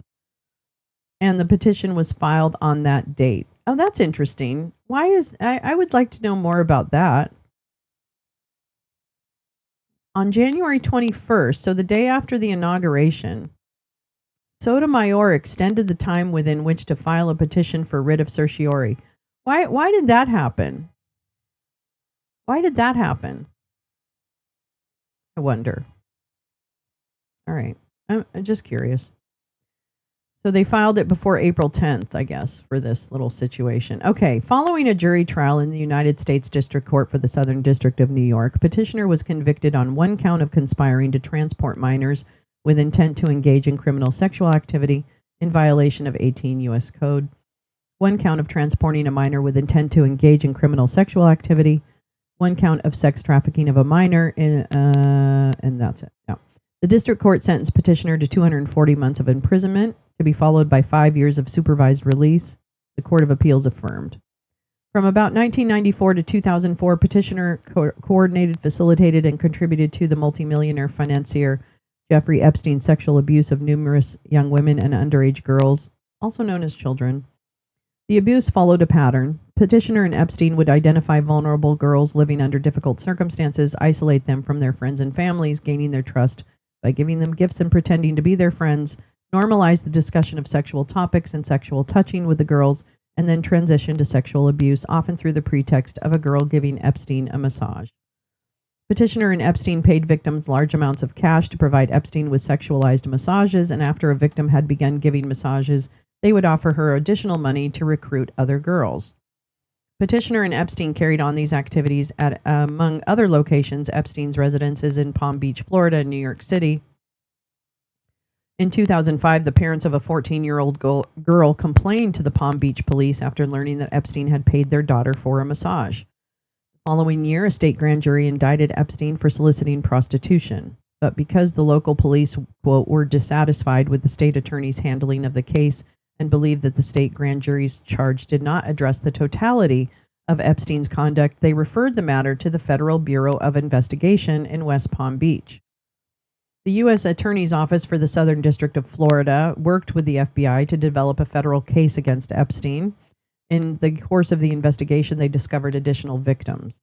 An assistant U.S. attorney drafted a 60-count indictment against Epstein and a lengthy memorandum summarizing the evidence against him. In 2007, however, the Florida USAO entered into a written non-prosecution agreement with Epstein. Who was that? Alex Acosta? And then what was Alex Acosta after he was not the USAO? Oh, that's right. He was Secretary of Labor under Trump's first administration. That's right. Now I remember. Okay. The NPA began by describing the state and federal investigations into Epstein's conduct and the potential federal charges that the investigation by the Florida USAO and FBI supported. The agreement noted that Epstein sought to resolve globally his state and federal criminal liability. It then provided, on the authority of Alexander Acosta, United States Attorney for the Southern District of Florida, prosecution in this district for the federal offenses shall be deferred in favor of prosecution by the state of Florida, provided that Epstein abides by the following conditions and requirements of this agreement set forth below.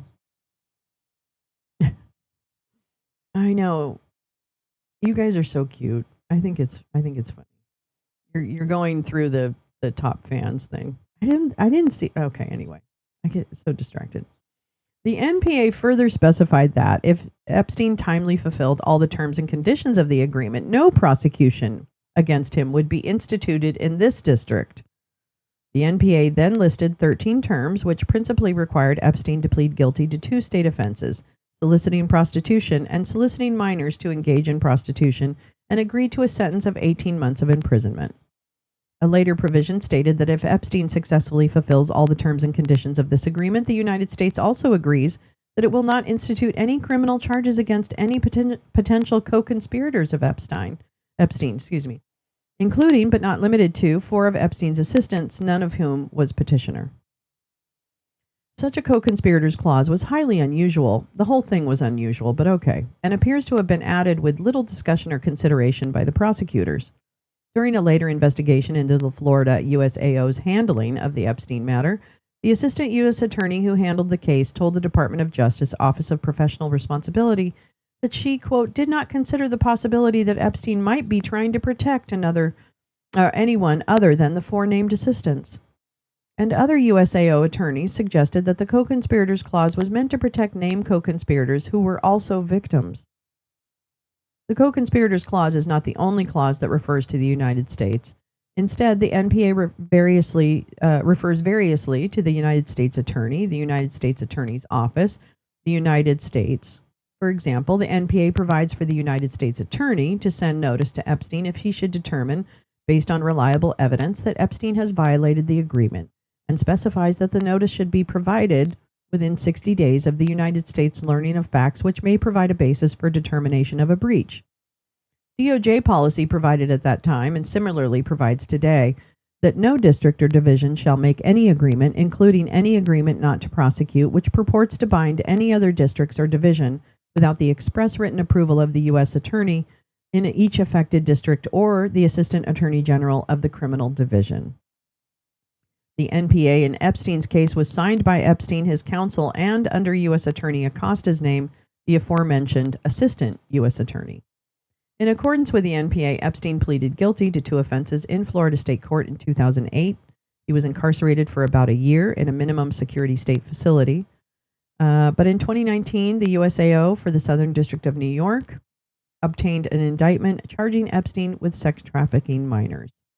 In 2020, a grand jury in the Southern District of New York returned an indictment charging petitioner with several offenses arising out of her scheme with Epstein. A second superseding and ultimately operative indictment charged petitioner with 6 offenses related to facilitating sexual activity by minors and 2 counts of perjury. Good morning. Hi, Spotman. No, I can't tell you that. I don't know. I don't know the answer. Petitioner moved to dismiss the indictment, arguing that the co-conspirators clause of Epstein's NPA barred her prosecution because she was charged as Epstein's co-conspirator. When, if you remember, I just read that co-conspirator clause was intended to protect the young women who were abused and then enlisted to solicit other young women. That's who that was intended to protect, not Ghislaine Maxwell. But, words. Barred her prosecution because she was charged as Epstein's co-conspirator. The district court denied the motion, finding that the NPA bound only the Florida USAO. The court further found that the most of the charged offenses would have fallen outside the scope of the NPA, even if it had applied to the New York USAO. Petitioner was tried on the non-jury counts in 2021, and the jury found her guilty on 5 counts. The district court entered judgment on 3 of those counts, dismissed 2 on multiplicity grounds, and sentenced petitioner to 240 months of imprisonment. The Court of Appeals affirmed. It rejected, among other claims, petitioner's contention that Epstein's NPA barred her prosecution. The court cited circuit precedent for the proposition that a plea agreement binds only the office of the U.S. Attorney for the district in which the plea is entered, unless it affirmatively appears that the agreement contemplates a broader restriction. And here the court found nothing in the text of the NPA or its negotiation history suggests that the NPA precluded USA SDNY from prosecuting Maxwell for the charged offenses. On a footnote, the district court did not address whether the 2 counts that were added between the first and second superseding indictments would have fallen within the scope of the NPA. The Court of Appeals observed that the only language in the NPA that speaks to the agreement's scope is limiting language, referring specifically to the Southern District of Florida. The court also found no indication that either the Southern District of New York or the Criminal Division had reviewed and approved the NPA, as DOJ policy would have required if the NPA applied to other districts. Well, that makes sense. And the court recognized that from the inception of the office in the Judiciary Act of 1789, the U.S. Attorney's authority had always been cabined to their specific district unless otherwise noted. Here's the argument. Petitioner, Ghislaine Maxwell, renews her contention that Epstein's non-prosecution agreement with the U.S. Attorney for the Southern District of Florida barred petitioner's prosecution by the U.S. Attorney for the Southern District of New York. That contention is incorrect, and petitioner does not show that it would succeed in any court of appeals. This case would also be an unsuitable vehicle for addressing the matters raised in the petition for a writ of certiorari. This court has previously denied certiorari in a case raising a similar claim. It should follow the same course here. The Court of Appeals correctly held that Epstein's NPA, is this the SCOTUS thing? I'm so confused. The Court of Appeals correctly held that these Epstein's NPA did not bar petitioner's prosecution. Petitioner asserts that prosecution for one of her 3 counts of conviction was barred by a provision of Epstein's NPA stating in relevant part that the United States also agrees it will not institute criminal charges against any potential co-conspirators of Epstein, including but not limited to 4 of Epstein's assistants. But non-prosecution agreements, like plea bargains, are contractual in nature and are therefore interpreted in accordance with general principles of contract law. And like other contracts, NPA must be read as a whole and in proper context. While the United States could conceivably refer to the entire federal government, as petitioner argues, the entirety and context of the NPA here make clear that the term is used, as it often is, as one alternative way to refer to the USAO executing the agreement. Noting those. Okay. Cite. Among other things, the NPA invoked the authority of Alexander Acosta, U.S. Attorney for the Southern District of Florida, and listed only officials of that USAO in the signature block, showing that the agreement was with this USAO, not the entire DOJ. While petitioner emphasizes that the paragraph stating that Epstein sought to resolve globally his state and federal criminal liability, even as to his federal liability specifically, that's hard for me to say, the agreement by its terms protected him from federal prosecution only in this district, Court of Appeal. Oh my God, all the citations are driving me crazy. The NPA's co-conspirators clause, which also agrees to forego certain prosecution of co-conspirators, cannot reasonably be construed as reflecting some global scope broader than the Florida-based state and federal charges that Epstein resolved for himself. It would be extremely strange if the NPA left Epstein himself open to federal prosecution in another district, as eventually occurred, while protecting his co-conspirators from prosecution anywhere. Contrary to petitioner's claim, such an implausible reading cannot be inferred simply because the co-conspirators clause is one of the places where the United States is used instead of the United States Attorney or the United States Attorney's Office. As noted above, the NPA variously referred to the U.S. Attorney, the USAO, and the United States, and at least some of those uses of the United States plainly referred specifically to the USAO. The term did not take on some unique, broader meaning in the co-conspirators clause. Moreover, even if the meaning of the I don't know why I'm not even able to say that word. Moreover, even if the meaning of the co-conspirators clause were not clear in context, extrinsic evidence would resolve the ambiguity against the petitioner. At the time the NPA was negotiated, DOJ policy barred USAOs from entering into NPAs that bound other districts unless they obtained the approval of those districts or the criminal division. That makes perfect sense. That policy reflects the long-standing general rule that a U.S. attorney's area of responsibility is limited to his district. While petitioner suggests that USAOs are instructed to be explicit on that point, they are also instructed to consult with other DOJ components if they intend to altogether foreclose any prosecution by other USAOs. And there is no indication here that anyone involved in negotiating Epstein's NPA obtained the necessary approval for binding other USAOs or thought it was necessary. Petitioner's contrary arguments lack a merit. She invokes general principles that prosecutors should be held to the promises they make. I'm going to jump ahead because I want to see if there's other pieces. Petitioner also invokes the interpretive principle expressio unius est exclusio alterius. Shazam. In arguing that the NPA's use of narrowing terms as to Epstein's protections from prosecution indicates that the co-conspirators clause, which does not contain those terms, was intended to apply to all districts. But the expressio unius canon grows weaker with each difference in the formulation of the provisions under inspection. The canon depends on identifying a series of 2 or more terms or things that should be understood to go hand in hand, which is abridged in circumstances supporting a sensible inference that the term left out must have been meant to be excluded. And the canon, therefore, does little work in this case. All right. Let's see if there's anything else, or do they just repeat themselves? Her remaining arguments are likewise misplaced. Her effort to link the co-conspirators clause with other NPA provisions addressing potential civil suits under 18 U.S. Code blah is self-defeating, since the latter provisions reinforce the NPA's limitation to the Southern District of Florida. Sorry. NPA was not a global resolution, so there you go. Okay, so these are all the precedents. According as the Court of Appeals cases citing the precedent. Indeed, several of the cited cases did not themselves require any. Okay, I don't understand that. What else do you have? I think that's it. Oh, yeah.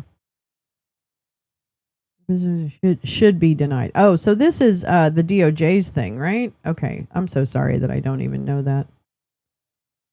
I just wasn't sure.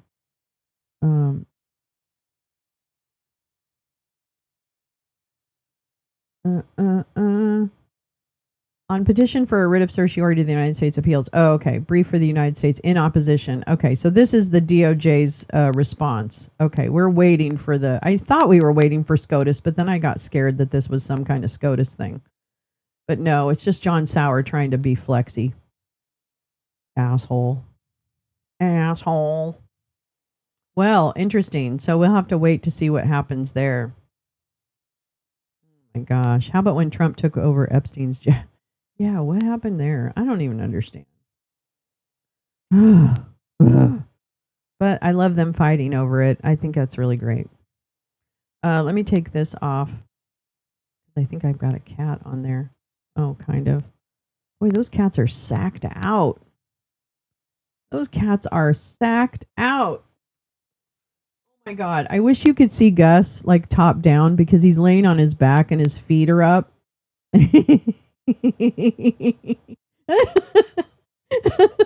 you know I'm talking about you, Gussie? Gustaffer Gustafferson? Did you know I'm talking about you? Oh my God, I love these cats so much. I can't even tell you. I can't tell you how much I love these cats. I really do. Oh my God.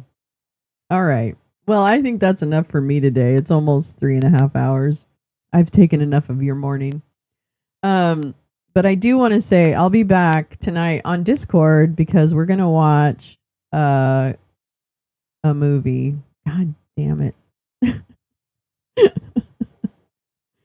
What did I do with it? Damn it. I'm so unsmooth. I'm so unsmooth. Anyway, something about Roy Cohn. I don't know. Something about Roy Cohn.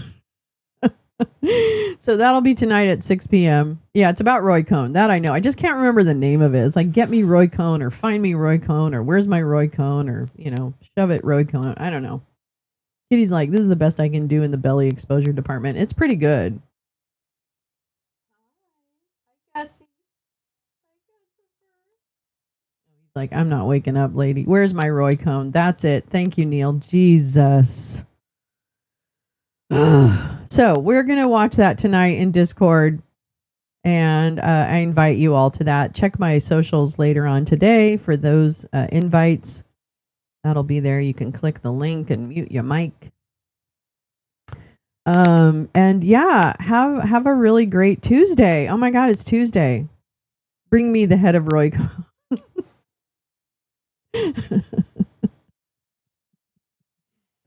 Yes, exactly. Bring me the balls of Roy Cohn. No, yeah, so we'll be watching that tonight. And then tomorrow morning, I've got Wake and Bake again. We're back again. Look who's back. Tell a friend. And so, yeah, like the broadcast, please, if you would, on your way out. That would be really lovely. I would really appreciate that if you would just hit the like. And thanks for coming. Thanks for spending so much time this morning. I really appreciate it. I'm sorry you had to listen to Mike Waltz and me, really, but I'm really glad. It's really nice to see everyone. All right. Can I leave the kitty cam up for a while? I should, right? I should just have a kitty cam. I should just have a kitty cam going. Oh, you've been working on a collage? Oh my God. I can't wait. I can't wait. All right. Everyone, have a wonderful day. I'll see you tonight. Much love.